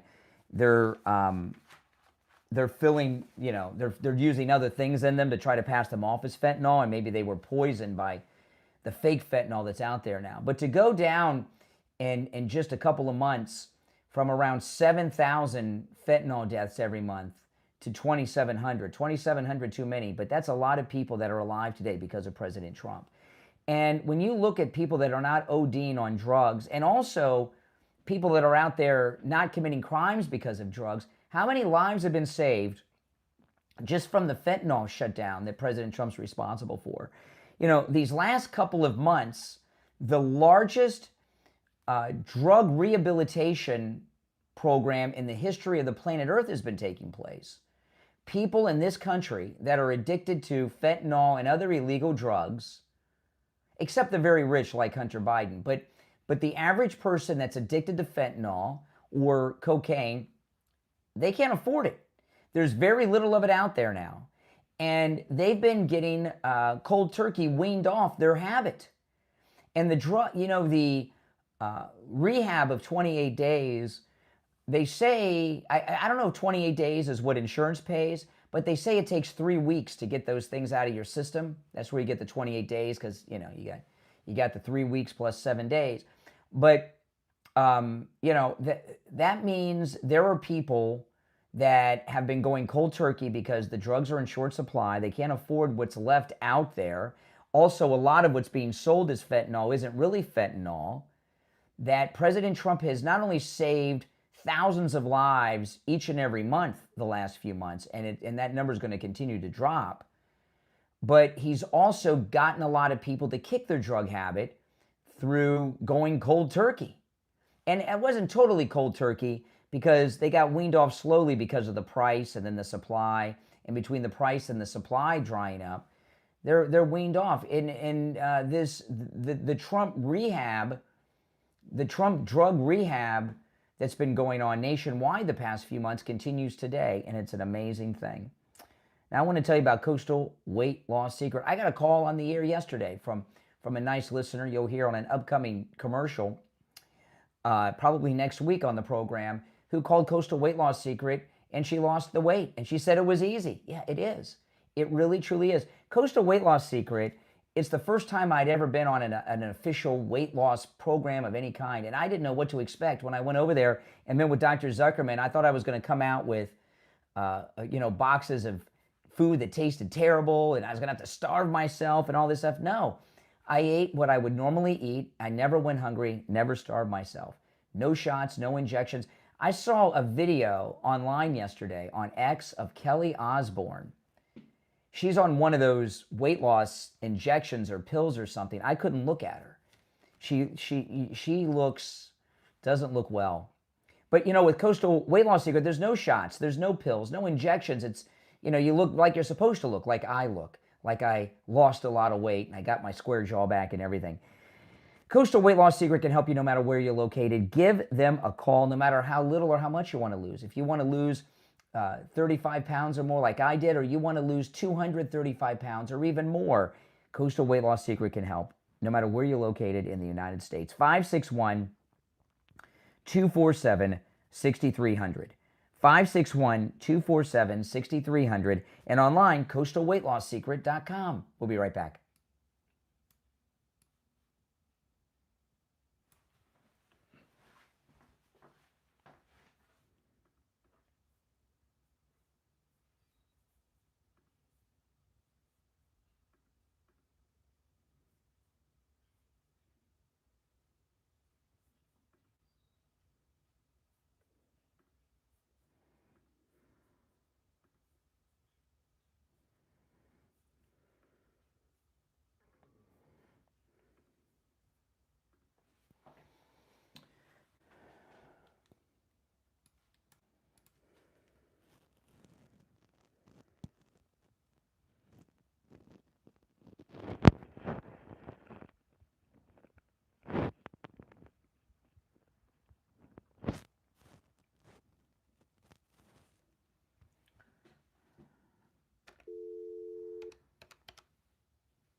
Mm-hmm.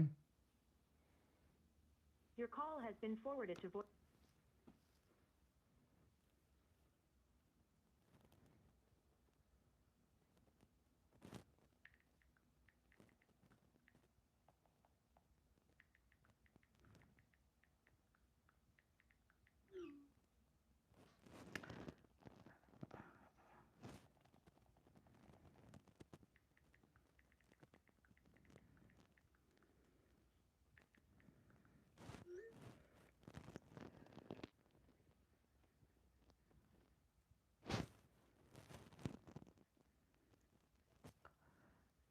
Okay, we got 1 minute, guys, and we'll be back, okay? Hold on.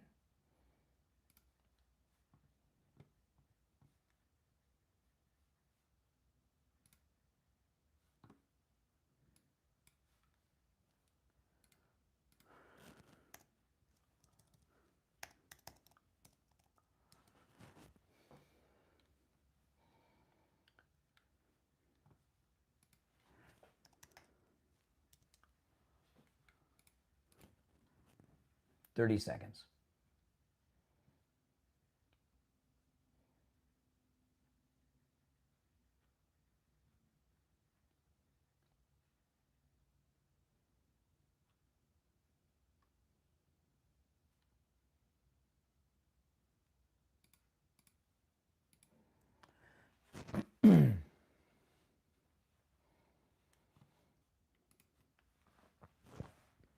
We're back. I'm Brian. It's the Steve Kane Show, Florida's longest running radio show. On the radio since 1977. Our number is 888-465-2631.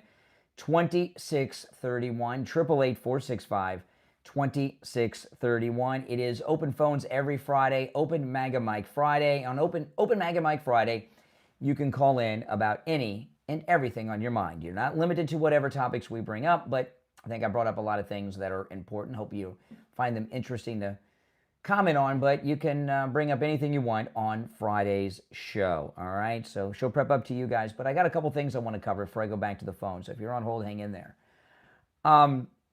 Will Kane over at Fox News has been doing incredible coverage of everything that's going on in both Minnesota and, into more detail, what's going on with Ilhan Omar. And Ilhan Omar is kind of like the front person. She passed the legislation they use for a lot of this fraud. And the reason she got there is because she's electable, right? She's pretty, and she's a good front person for them. And she came in at the right time with this AOC squad with Presley and Tlaib and these lunatics. And she squeezed in there with the squad. And she made a mistake. Like, you know, when people get away with stealing, they always escalate. They take a little bit, they get away with it, and then they just go crazy. And this $30 million net worth that she has really just set off sirens. It was too much too quick, because she had a negative net worth of a little more, I think it was a little more than $40,000 when she got elected to the House of Representatives. And when she married this guy that she married a few years ago, she's married to a white guy. I just assumed that he was rich and successful, and she had met him in the Washington circles. But no, he was not a wealthy person when they got married. And now her net worth is around $30 million. And George Santos went to prison for much less. What, he was using campaign funds to pay for some, I don't know, was it OnlyFans or, I don't know, he was using it for some things that were inappropriate. But George Santos was removed from Congress and went to prison for much, much less. And Ilhan Omar feels she's got a little bit of James Bond immunity because she's a black woman and a Democrat. And that does give you more protection than a Republican, all right? Republicans not only have no immunity from prosecution, they also are open to persecution regardless of gender, skin color, or in George Santos's case, even sexual preference. So Democrats do have an extra layer. If Fannie Willis or Letitia James were Republicans, they'd both be in prison right now, okay? No doubt about it. So these things have helped Ilhan Omar, but there's too much going on now. There's too much attention on the Leering centers and the other fraud, and it's not just the Leering centers. There's more.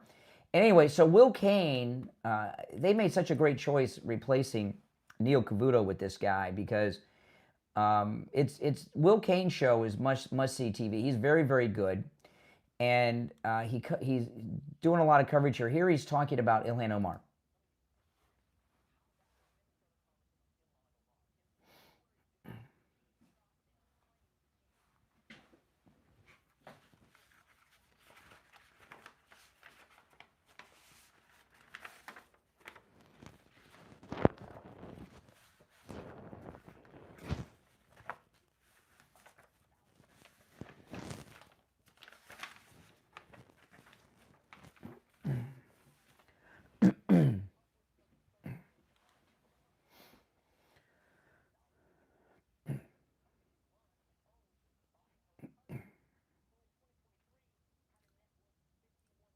See?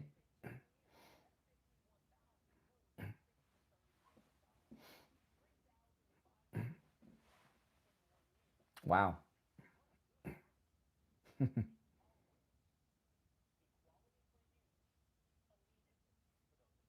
Okay, so with all this that's going on, Ilhan Omar remaining in Congress or even in the United States is really in question.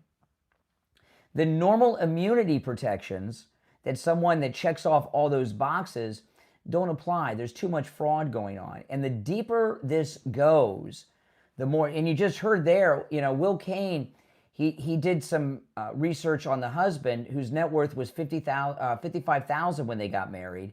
It shot up to $6 million shortly thereafter, and then to the 30 they're at now.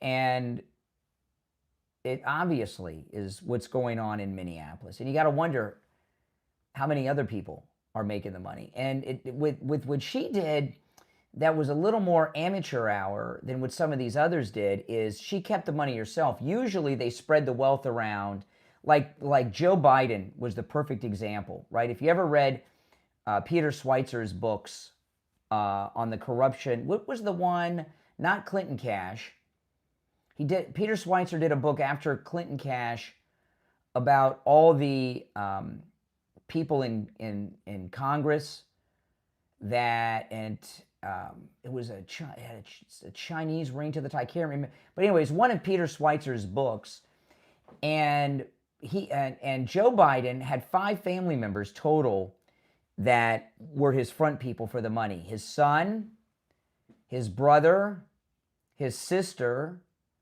his daughter-in-law, and there was a grandchild, all in the Biden family. They would be the ones that would be the front for all the money, right? Instead of him directly.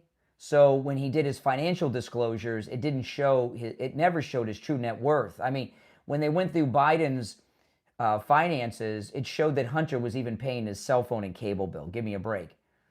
So he had other people do it. It's not that far removed. They're obviously all straw purchases and everything. But Ilhan Omar, I guess, with the situation with the Somali community, she didn't have anyone she could trust. So she kept all the corrupt money she kept to herself. And since she's a member of Congress, there's public disclosures involved. And that's why all this has happened. And it's that's why she's in so much trouble. Pelosi uses her husband as the front. And his stock picks are better than the leading hedge funds in New York City, right? His success rate with investments.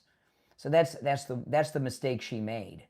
And Marjorie Taylor Greene, you saw her financial disclosure showed she's made $25 million in the last 4 or 5 years in Congress, and now she's out of Congress and not running again, so she's no longer subject to public disclosure laws. So she'll retire to her place in Costa Rica, and that's how she's going to do it. All right. You're on the air. What's your name? Where are you calling from? Oh, no, not for you. All right. The rest of you on hold, hang in there. We don't have too much time. So after the top of the hour, I'll go back to the phones. I want to talk about Life Imaging FLA. People ask me about the scan because I had both the heart scan and the cancer screening. People sometimes will ask me about the scan.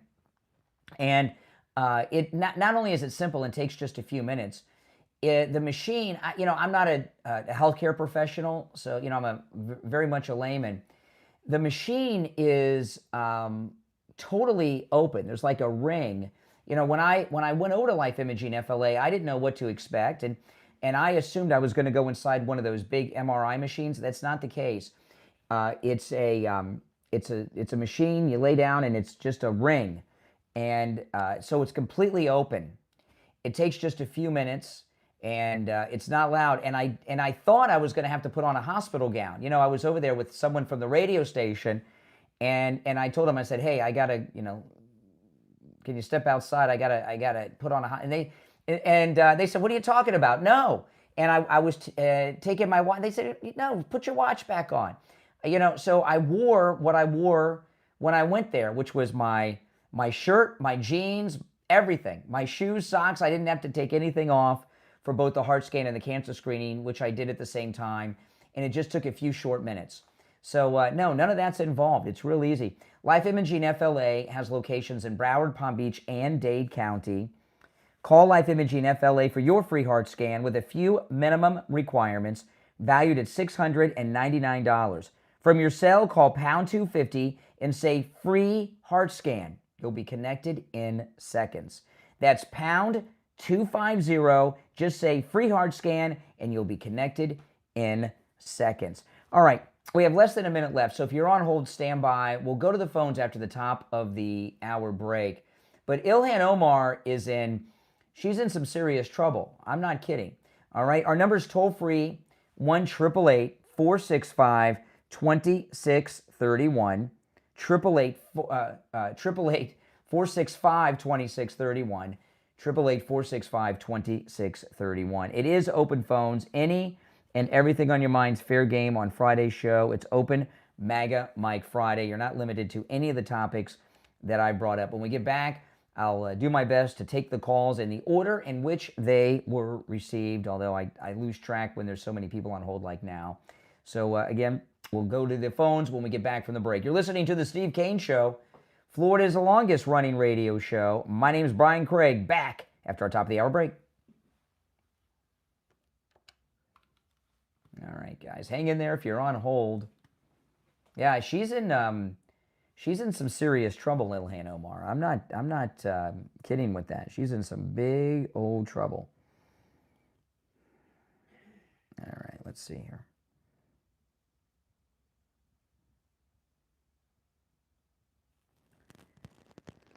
All right.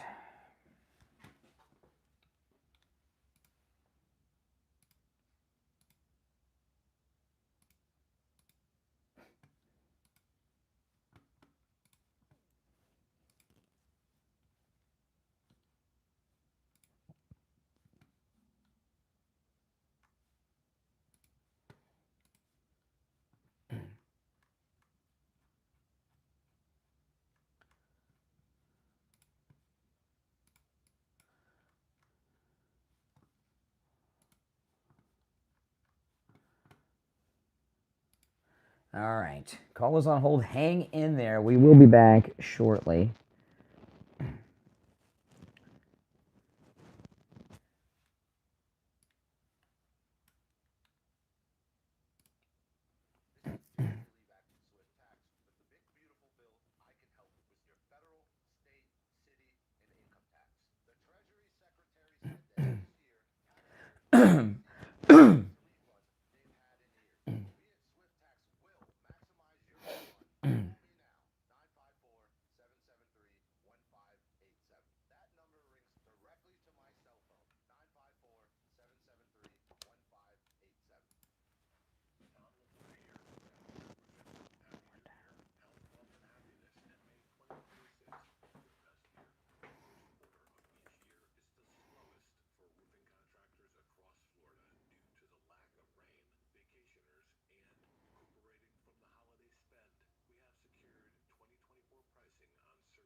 All right, we'll be back in just over a minute. So if you're on hold, stand by. There's 2 openings on the board. Yeah, just over a minute, we'll be back. See if it's warmed up a little bit. Let me check it out here. Oh, it's 43 now. Oh, good, it's warming up.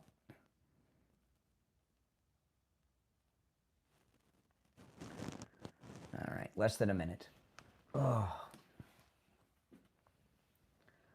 Oh man. Thank God it's Friday, huh?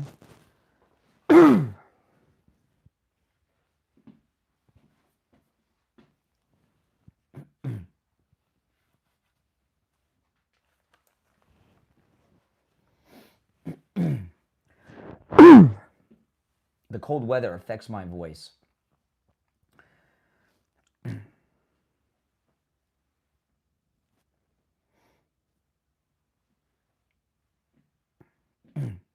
$15 seconds.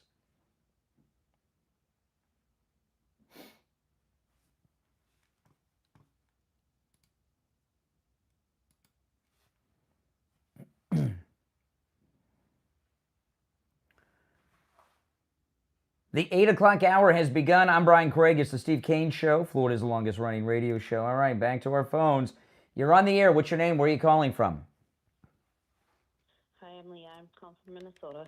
Minnesota. You're on the air. What say you? I'm sorry? You're on the air, Minnesota. So I've worked in law enforcement in the cities for approximately 2 decades and currently retired. And this stuff has been going on for a long time. The hard part is for Minneapolis to be working for a turncoat chief that doesn't back his officers and treat them with respect and allow them to do their own jobs. I know currently at least 10 officers who are planning on quitting and working for ICE. And there's no possible way I would work for them.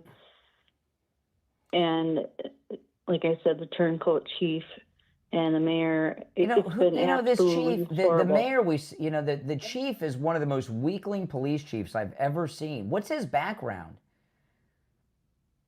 He's been a cop for a long time, and he's been a great guy, was awesome, did a great job. Obviously, that's how he became chief. Even when he became chief, he was a great guy.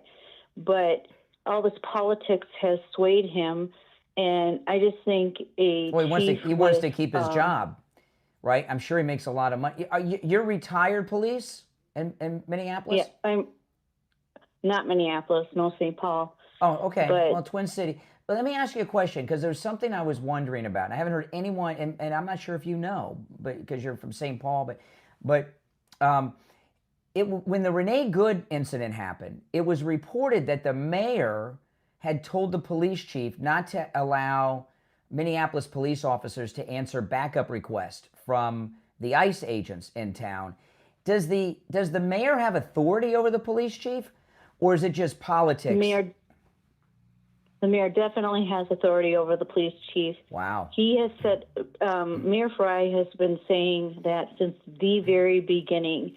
And if you remember back years ago when they went and burned down the Minneapolis police departments and stuff, they told them to stand down. This has been going on for a long time. I know 500 police officers have quit Minneapolis police because of this. And, since the George Floyd thing. Yeah. And, the people they're not getting people to apply there. They're just losing everything. I have a brother and 2 nieces who live in the city of Minneapolis, downtown.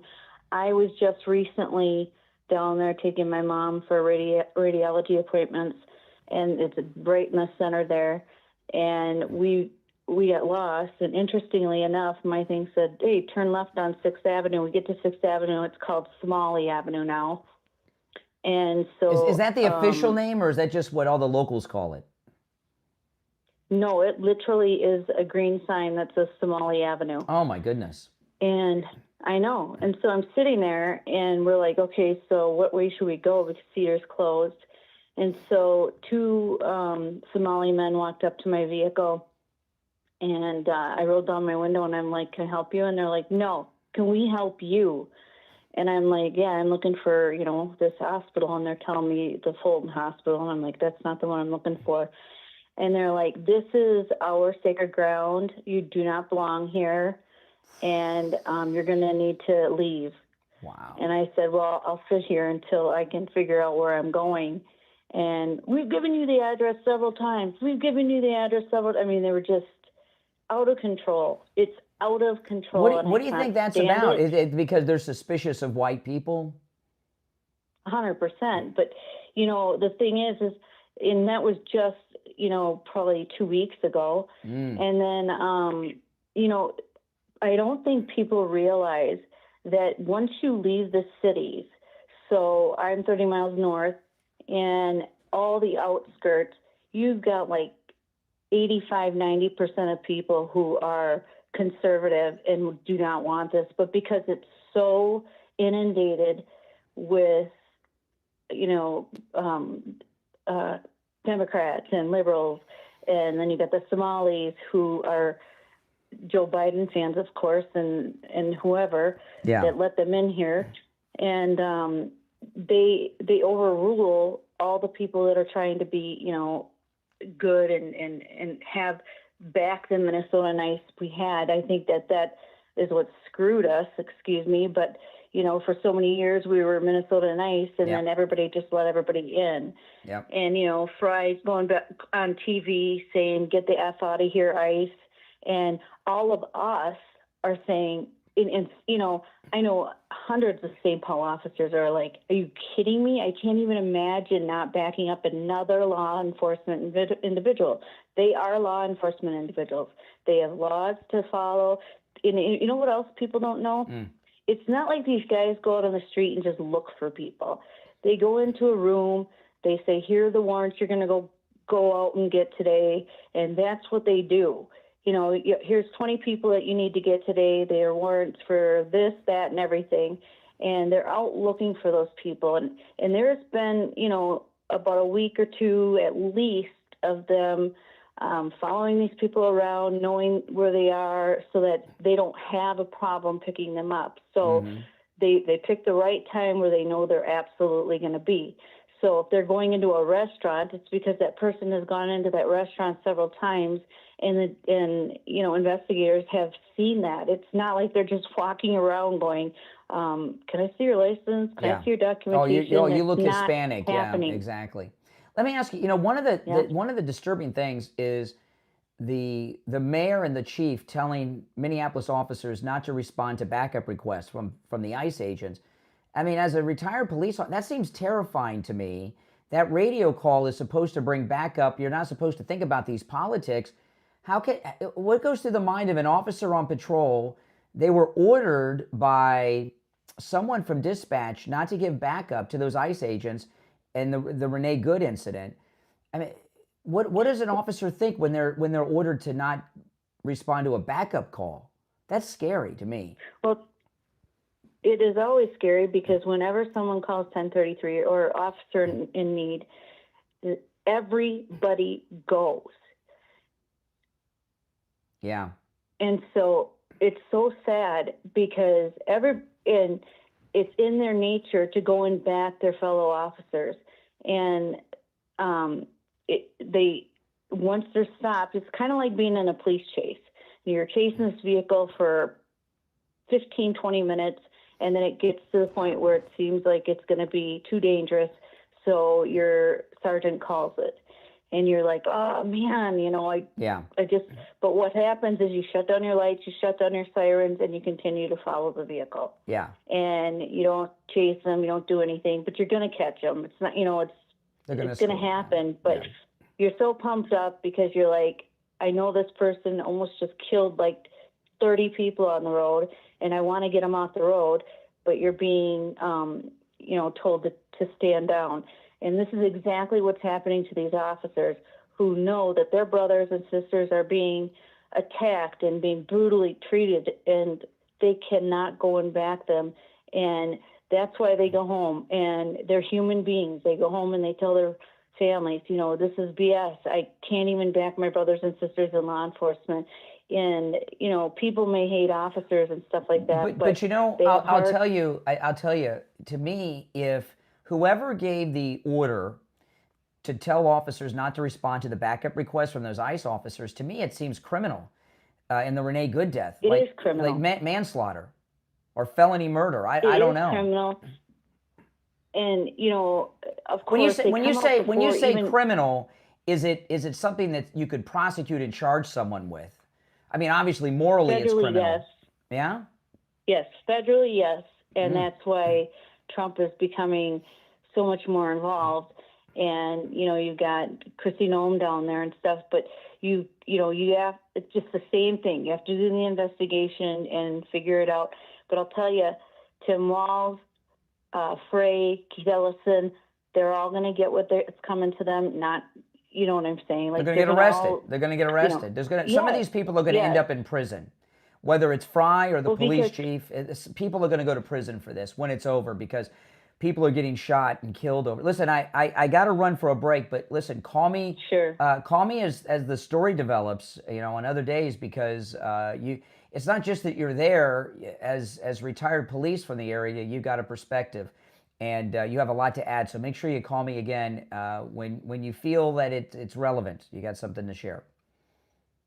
Sure, I will. Thank you for listening. I appreciate it. Well, thank you for calling. Take care. Isn't that amazing? You never know who you're going to hear from in this business, right? I mean, we get calls from all over the country, but here we have retired police from St. Paul. All right. If you're on hold, stand by. We'll take our break and be right back.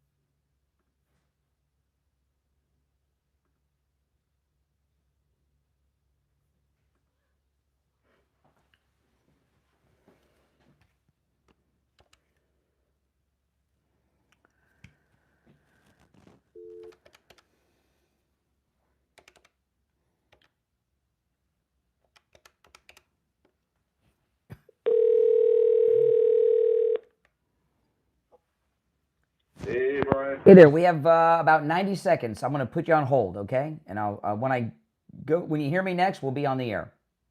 Sounds good to me. All right. Hold on. If you're on hold, hang in there, guys.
All right.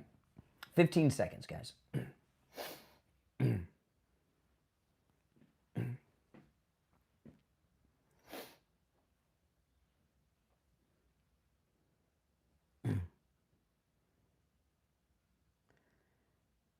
We are back, and it's time to check in with Jamie Levac from Swift Tax. Jamie Levac, good morning. Hey, how you doing, Brian? I'm doing well. You know, I know now people are getting in the mail and from their employers their W-2s, their 1099s, their tax documents from their financial dealings, mortgages, and financial accounts. So this is the time people need to call you. Well, here's what's going to happen in these next few weeks. You're going to get your tax documents, and you are going to feel the need to hurry up and file your taxes.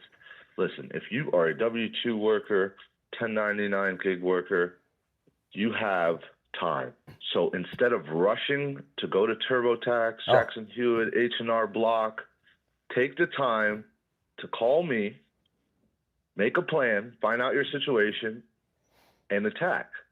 You know, having an accountant that can help you specifically for all the new changes in the big, beautiful bill is something that's going to help you. It's going to save you money. It's going to save you time. And you'll notice the difference. Yeah, and that's some great advice you give, because the people that rush, they want to get a return and they want it quick, right? But you're going to make sure they get the maximum return that they're entitled to. Oh, this is another thing our company offers, and I don't think I've mentioned, but we do what's called a tax advance loan. A percentage of your return could be advanced to you in 24 hours after you file with me. Oh, wow. Wow. Yeah, it's a program I've been using for a long time. Basically, to explain the program, you file your taxes, you then opt in to the tax advance. If you get approved, which are guidelines that I don't approve, my bank approves, and if the bank says yes, you get money in 24 hours. If the bank says no, they let you know, and it's just a regular process. That's great. You know, the whole tax code's changed with the big, beautiful bill. So, you know, people that are trying to do it on their own with the ways you said, in almost every instance, they're not getting the refund they're entitled to.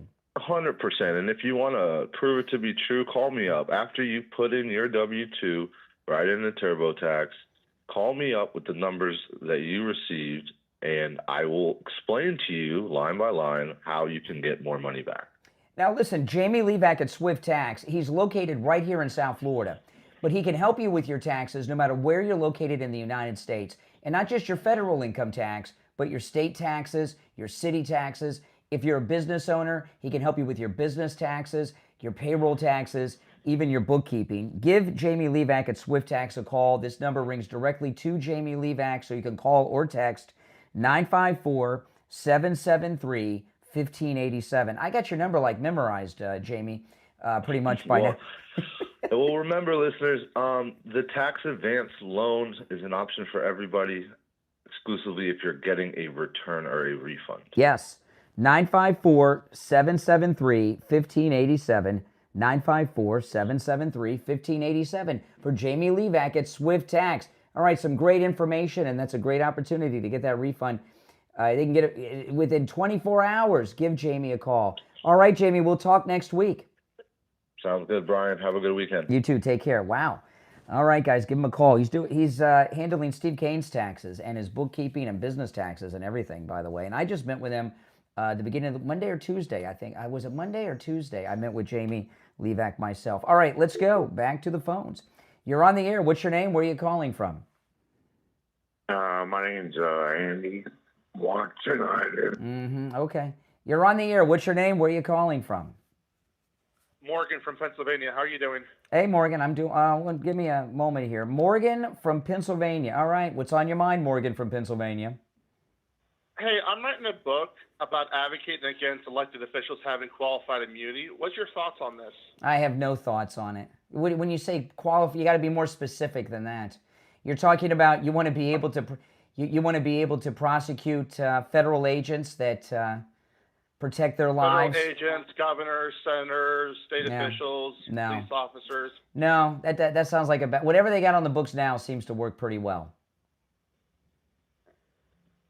So you don't think that law enforcement or any elected official should be held accountable for? They are held accountable.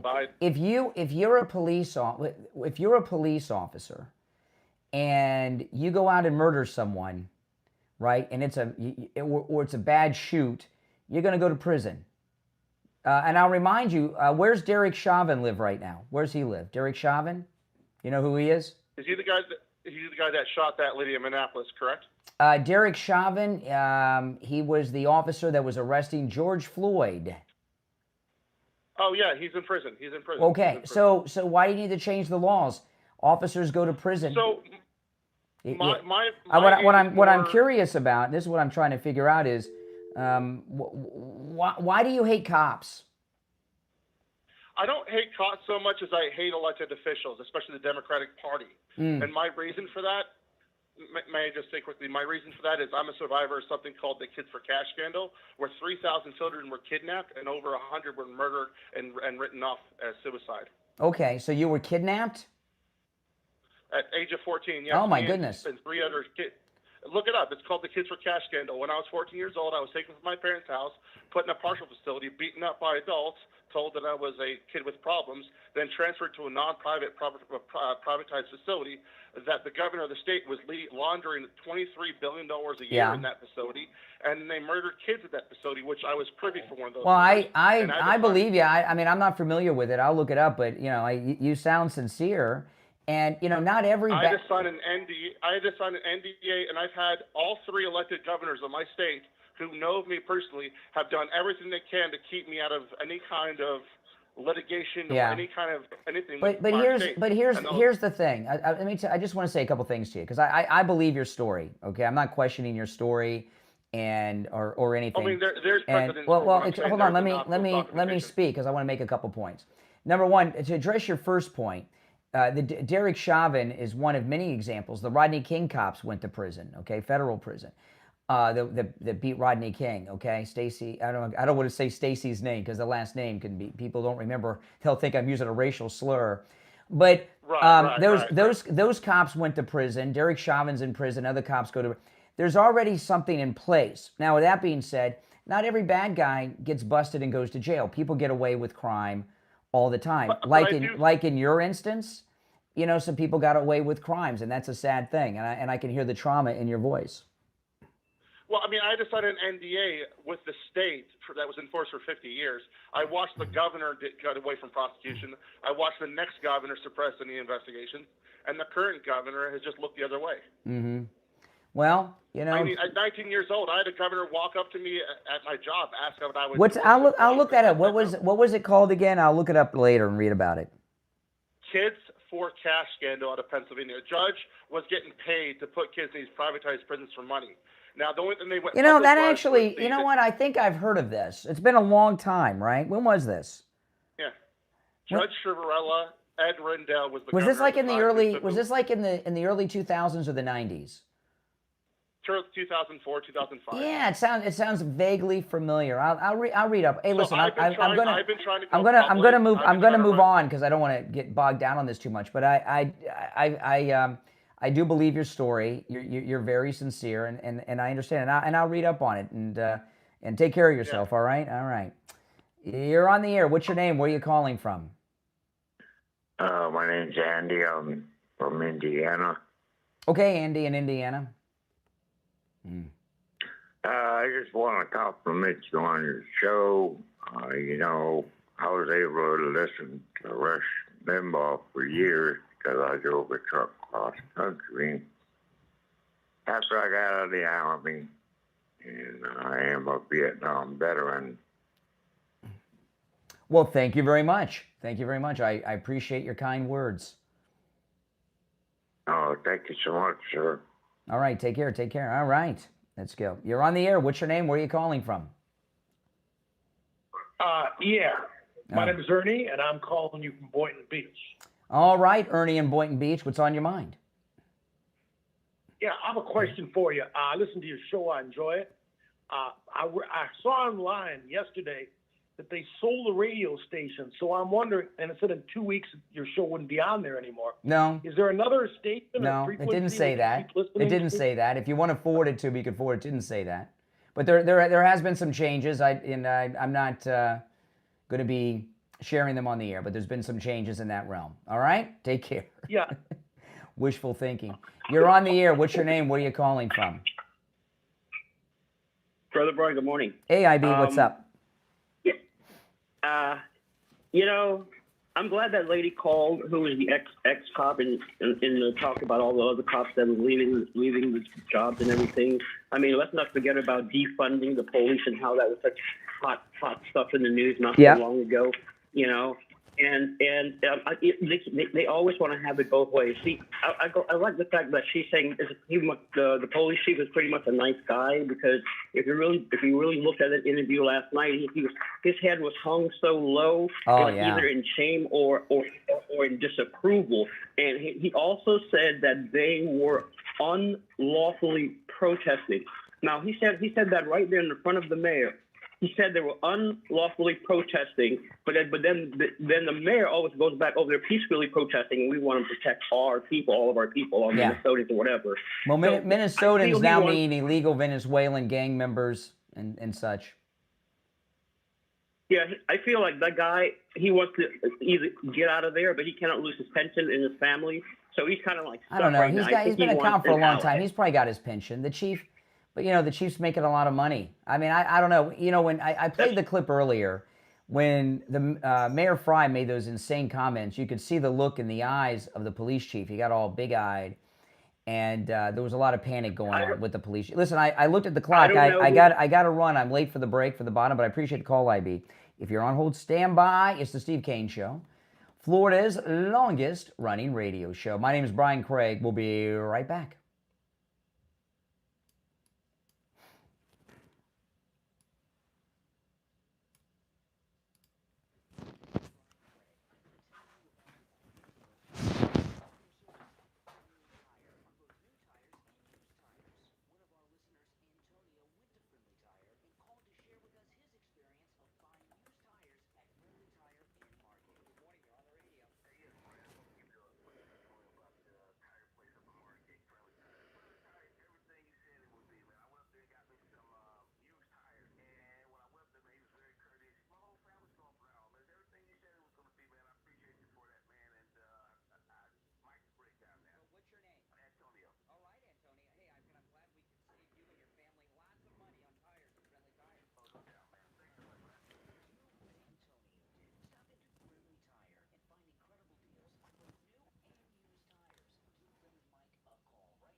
All right, guys, we'll be back shortly. Don't go anywhere.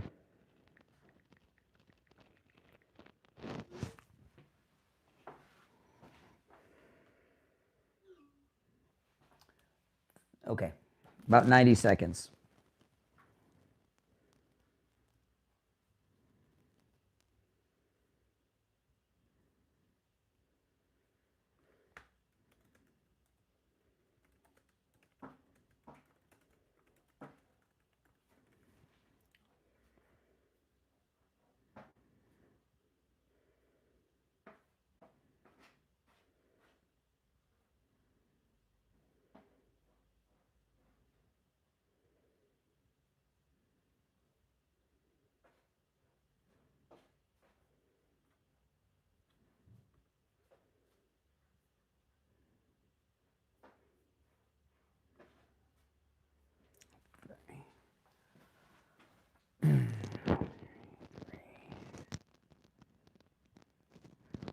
We got just over a minute, guys, and we'll be back.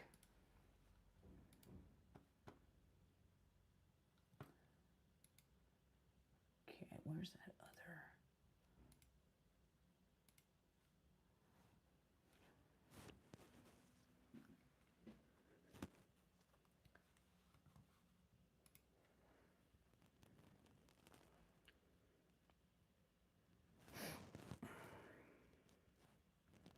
My phone is blowing up with text messages all morning when I'm on the air sometimes.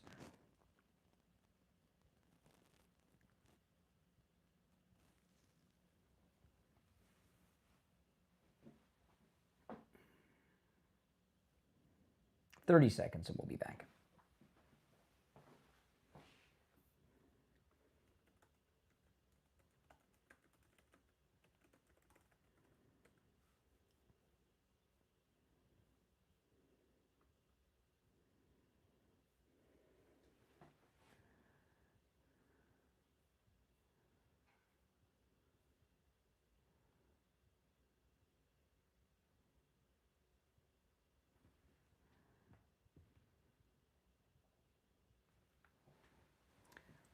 We're back. I'm Brian Craig. It's the Steve Kane Show, Florida's longest running radio show. Calls on stand by. A couple things I want to go through that we haven't touched on yet, and then we'll take some more calls. So if you're on hold, hang in there. The number's toll free, 888-465-2631. 888-465-2631. Toll free call no matter where you're listening. And it is open phones on Friday, open MAGA Mike Friday. Any and everything on your mind is fair game on Friday's show.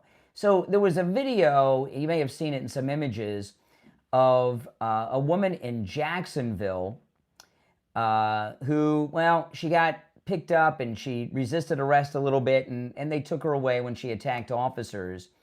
And it's interesting that this happened because I was talking about these things, why they don't happen in Fort Lauderdale. Here's the story. A woman in Florida is under arrest after allegedly assaulting state troopers, okay? And she's a nasty woman.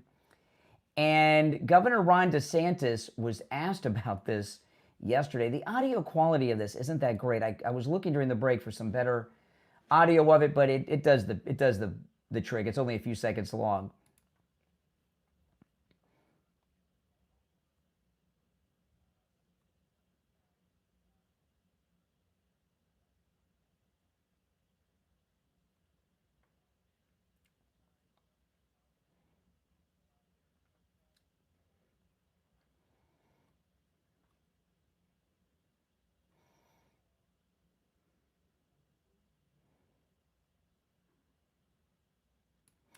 Yeah, I got to tell you, everyone, the president and MAGA people got a lot of issues with Governor DeSantis because he said he wouldn't run against President Trump, and he did, and all of that. But he has been the best governor this state has ever had. Rick Scott, who's one of our senators, is a great governor, and he's been such a great governor. I wish he would not have gone against his word with President Trump, because I don't know what his plans are. He's everything he's done as governor is tops. Rick Scott was the best, but now it's the things DeSantis is doing.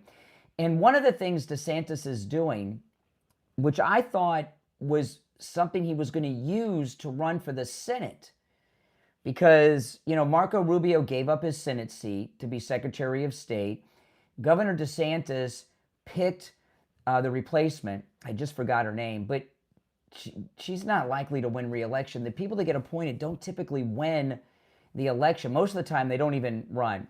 But he's done a lot of good things like this here, standing up for the cops. But on the ballot in November is going to be ending property tax on Florida on your homesteaded property. Not all property taxes, but homestead property taxes. And for those that don't know, it's exactly what it means.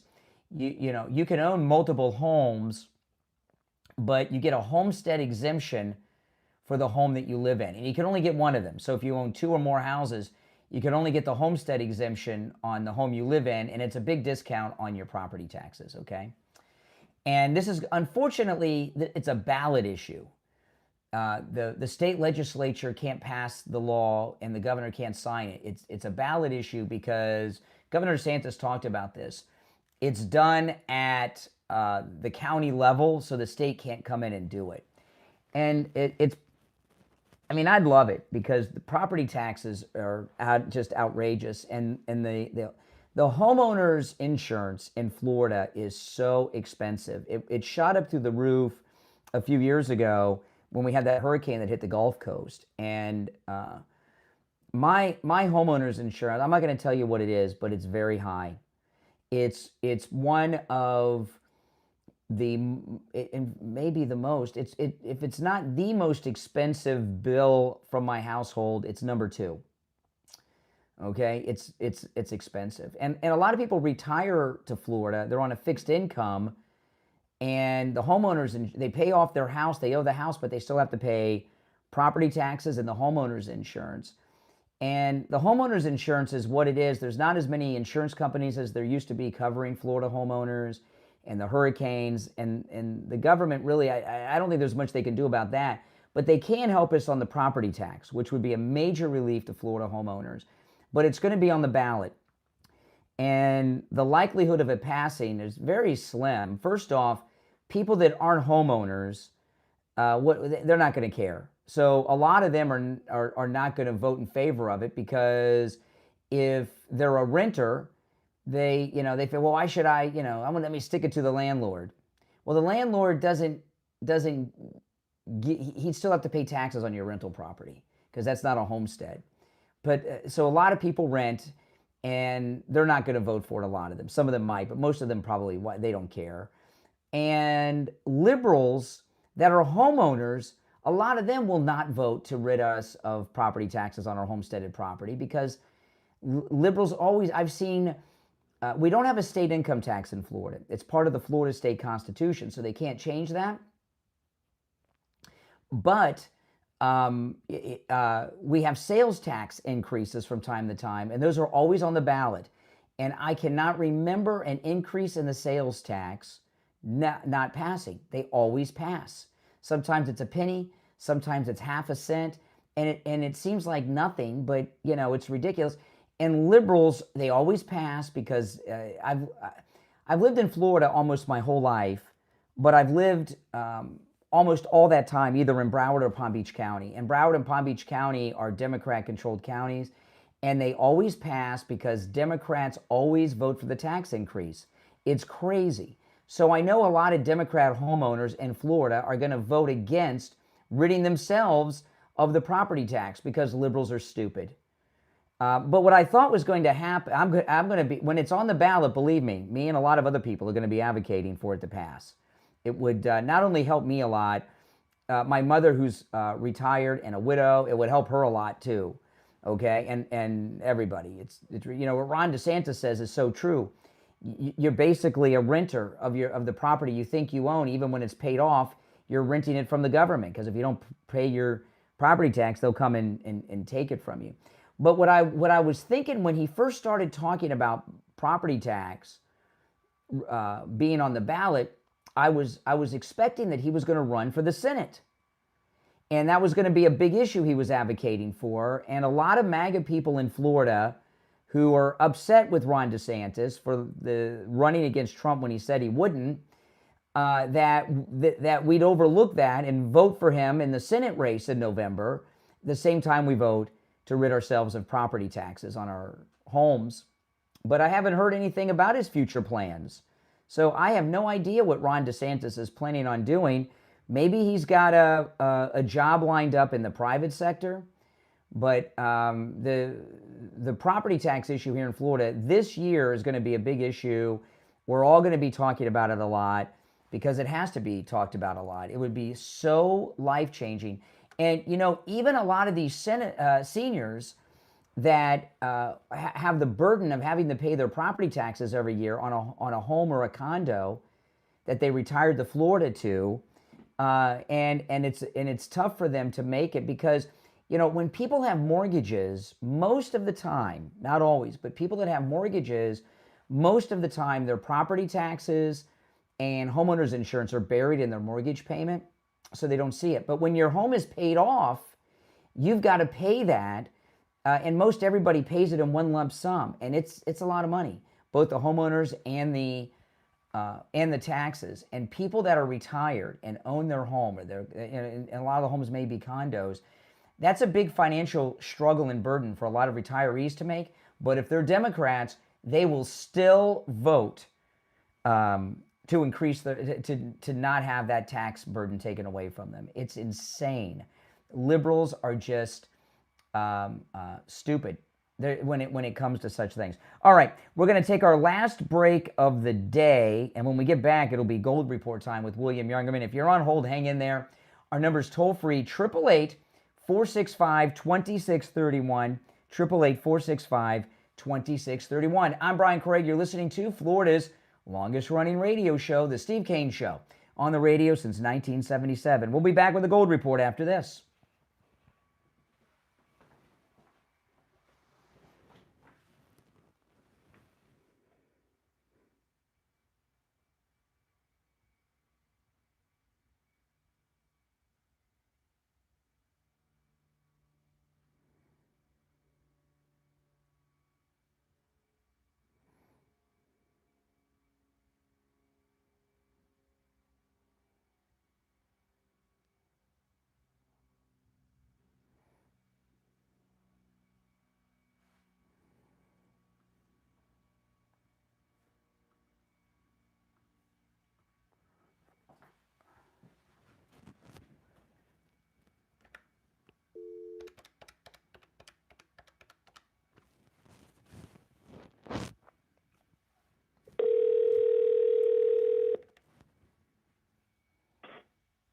Good morning. Hey, we have 50 seconds.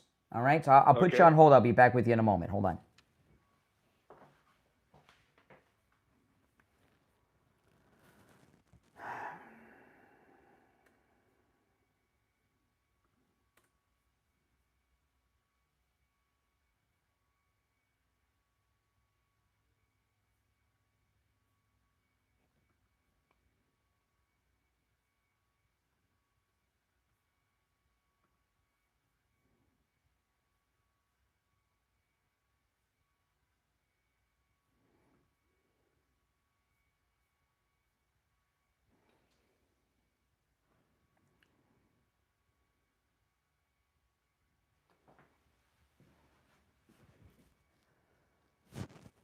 All right, and it's time to check in with William Youngerman from the offices of William Youngerman Incorporated in Boca for the final Gold and Precious Metals Report of the Week. William Youngerman, how are the metals looking?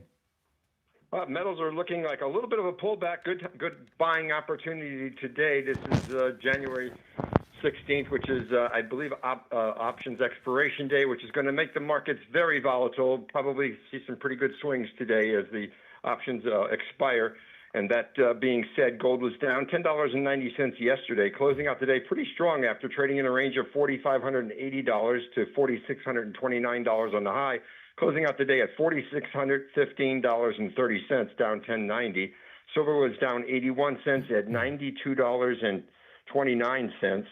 Platinum was up $23 at $2,410. And palladium closed unchanged at $1,807. Overnight, we saw gold trade in a range of $4,582 on the low to $4,621 on the high. Right now, we're at $4,596. That's down $19.30. So altogether, we got about $29, $30 drop between yesterday and today. A little bit of a pullback, but not much when you consider that gold's $4,596 right now. And we have seen days when gold has corrected as much as $200 in a day with this huge market that we've had over the last few months. So this is a minor pullback, but still a pullback and a buying opportunity. Silver is one to watch, down $4.29 right now at $88 the ounce. Silver should have some pretty good support around $80. So if we get down to that level, it's certainly a buying opportunity. Platinum down $120, very volatile. Platinum, we're seeing big swings in platinum for the last week or two with $100 up days and $100 down days, down $120 today at $2,290 per ounce. And palladium down $87 at $1,720. So that's pretty much where we're opening on this Friday. And again, take advantage of the pullback. It may not last very long. Now, Monday's a bank holiday, Martin Luther King Day. Are you going to be open on Monday? Yeah, we will be open. The markets will be open. World markets are open, so we will be open. The banks are closed, though. So okay, guys, you hear that? Any business you're going to be doing, just remember that the bank will be closed, but we will be open. Okay, so William Youngerman, he opens up at 10 a.m. Give him a call, 1-800-327-5010.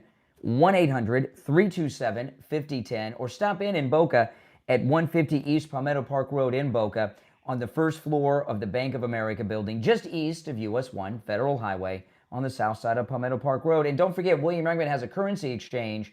How many foreign currencies do you have, William?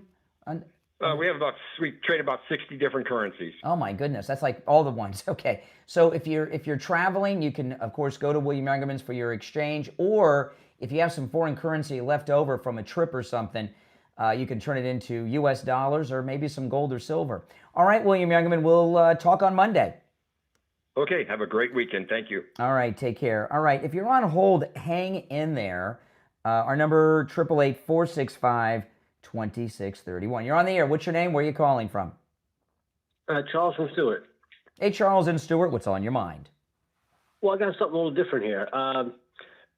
The Melania Trump, she hasn't appeared on any magazine cover. Is that correct? At this point, I can't. I know that was true in the first term. I can't say that for sure this term. All right. But okay, maybe. I was just curious. But I will say, Melania, they have this movie. I'm answering all these lines. There is this Melania movie coming out in theaters, right? Which I'm definitely going to see. Yeah, I'd like to see it too. But it's just so obvious, what's going on, because with Michelle Obama, they were falling all over themselves to put her on the cover. I know. It's just I can't get over their obsession, with anti-Trump stuff. It just this is the deal, okay? With Melania. By the way, her movie, I just looked it up. It comes out on January 30th. I have not been to see a movie in a movie theater since before the shutdowns, and I cannot remember the last time I saw a movie in the theater. Okay, so it's been a long time. But I'm gonna go to the theater in person to see Melania's movie to show her support, and you all should too, because if it doesn't, if it has a poor box office, believe me, that'll be the lead. So all MAGA people should go to the theater and see the Melania movie. It comes out January 30th. But we literally have an international supermodel as First Lady. She should be on the cover of every magazine, right? I know. You would think. Yeah. It's like I said, I'm 70 years old, and I learned for the first time in my life what real hatred is since Trump got to be president. It's like, just because he beat two women, especially Hillary, but Kamala was a complete disaster. So I don't know why they thought she was so good. They still put Michelle Obama on the cover of magazines for some reason. They still do? Oh my God! Yeah, they're still doing it. Yeah, they still do it. But and she came out with that biography. What's with these titles? Becoming or Hillary? What happened? I'm really looking forward to. I've seen the trailer for the Melania movie. It looks really good. I'm excited for it, and I want her to have the success. So, yes. Yeah. She's a nice lady. By the way, make sure you spread the word in Stewart about this program. I will. What radio station in Stewart do you listen to us on? You are now on 1590 WPSL AM. Yeah, and we've been getting a lot of calls from the radio stations, and we're on in Stewart and Fort Pierce now from those stations. So you're listening on AM 1590. Yes. All right. That's where you're at. Yeah, and we got to and follow. I went over the lineup on the station, and the lineup on the station. I mean, who comes on after us? Yeah, he's pretty good too. It's Brian Kilmeade is on next, and I'm like, whoa. I'm thinking of somebody else. Or maybe it is. Yeah, there's on different stations. On one of the stations, it's Brian Kilmeade. On a different station, it's this person. And I'm like, the people that are coming somebody on. Else follows you. Who comes after us on 1590? Do you know? Oh man, I can't think of his I'll name. Look him up. But he's good too. But he's not Brian Kilmeade. It used to be Brian Kilmeade. I've been hearing from a lot of our listeners up in that area because I've been getting DMs and we've been getting calls from that area, and I've been getting some DMs from people, and I look up the lineups on the station, and I'm like, wow, the Regular Joe show comes on 1590. It's the Regular Joe show, which is a national show. Yeah, he's good. Yeah, he's very good. I've listened to the show a few times over the last few days, and it is very good. And I'm looking at the lineup, So on 1590, the Regular Joe show comes up next, and then Clay Travis and Buck Sexton after that. Yes. And I'm like, wait a minute. I'm on a radio station with these guys. Oh my goodness! And Kilmeade's on the other one. I'm like, oh my goodness. Well, the Clay Travis and Buck Sexton are also on 610 in Miami. That's true. That's true. But I'm not on that one, so I only talk about the stations I'm on. Oh yeah, sorry about that. No, that's okay. That's okay. You too. Don't be committing radio adultery and cheating on us and listen to other stations. Thank you. All right, take care. Take care. No, we've been getting a lot of calls from Stuart this week, and these callers are upper tier callers. I got to tell you. Now, before we go back to the phones, I want to talk about Coastal Weight Loss Secret, guys. It works. Okay, it works. And at Coastal Weight Loss Secret, you're going to keep your New Year's resolution to lose weight. And I want to highlight that there are no pills or injections. I was talking earlier, I saw Kelly Osbourne on X yesterday, and she's on one of those pills or injections. She does not look well.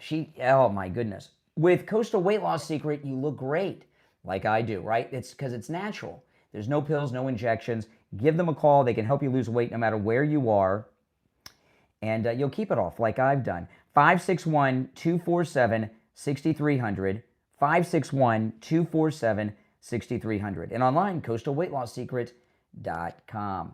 You're on the air. What's your name? Where are you calling from? Good morning, Brian. It's JJ from Mass. Hey, JJ. Hey, looking at Minnesota, the governor and the mayor, and the refusal of the 911 call, the no-show. I think people, you have to look at this like sort of like if it bleeds, it leads. And why would the producers of this show basically? Why would they send in the bouncers to stop the show when they're getting what they want? I think it was a couple days ago on one of your shows, maybe 3 days back, when it was you had, I think, Goldman. I'm not sure if it was part of the radio, but it was on YouTube. It was either, I think, Jamie Raskin or Dan Goldman. Uh-huh. And he was asked a question about the shooting of this woman, Good. And he said, and I don't know if he meant to say that, but he said, we expected it. I mean, so it's like a damn play. And these people are they're sacrificing their own people. But here's the thing I've been talking about though today. I started the show at 6 with Stephen Miller was on the Charlie Kirk show yesterday, and he was talking about the Insurrection Act, which means the president's thinking about it. That's why he's got Stephen Miller doing interviews talking about it. If you listen to the people that are close to Trump talk, with Fry in particular, but also Waltz, they're talking about that these are crimes they could be arrested for. And it obviously, and it's so, Tim Walz, you figure, has some protection. He's governor and he ran for vice president just, not that long ago, a little over a year ago. But this guy Fry is just like a local mayor of Minneapolis, and he seems fearless of any type of legal repercussions whatsoever. Yeah. I'd say he's a little bit, when it comes to the delusional, getting into the. Getting into his character, because I mean, that he's probably one of the more intense. I want to say intense idiots, but he's just really into the. I mean, you see him jumping up and down, doing the Somalian dance and speaking, in Somalian whatever dialect, and it's like he's, it's like he wants to be the king of Somalia or something, instead of the mayor of. Minneapolis. I think he's. Well, someone's got to be. What I'm curious about. I'm going to move on because we've got a full board and only seconds left. Sure. So, but I'm curious on who's whispering in Mayor Fry's ear, telling him, "Don't worry, you got nothing to worry about," because he's not backing down at all. All right, take care. We'll talk soon. All right, let's go. You're on the air. What's your name? Where are you calling from? Okay, you missed your chance. Got to be quick. You're on the air. What's your name? Where are you calling from? Good morning. It's Joan from Tampa Bay. Hey, Joan. Oh, how you doing? I'm doing. Well, in Tampa Bay, it hit 32 degrees this morning. Oh, my goodness. Well, it's warmed up. It was 40 when now it's 47, so it's warmed up. But it was 40 when the show started. Oh, my goodness. We're at 34 now. But anyway, it's a chilly, willy day. anyway, from what I understand, Trump had to announce that he's going to do the Insurrection Act if things don't. Well, he'll announce it as he's signing it, is all he's got to do. I mean, he doesn't have to even announce it. He's just got to sign the order. But I'm expecting it to happen. Listen, I only have a little time left, so get to your main point because I got to go through quick. On Truth Social, he said that, and I think he even said it verbally. Why doesn't he just do it?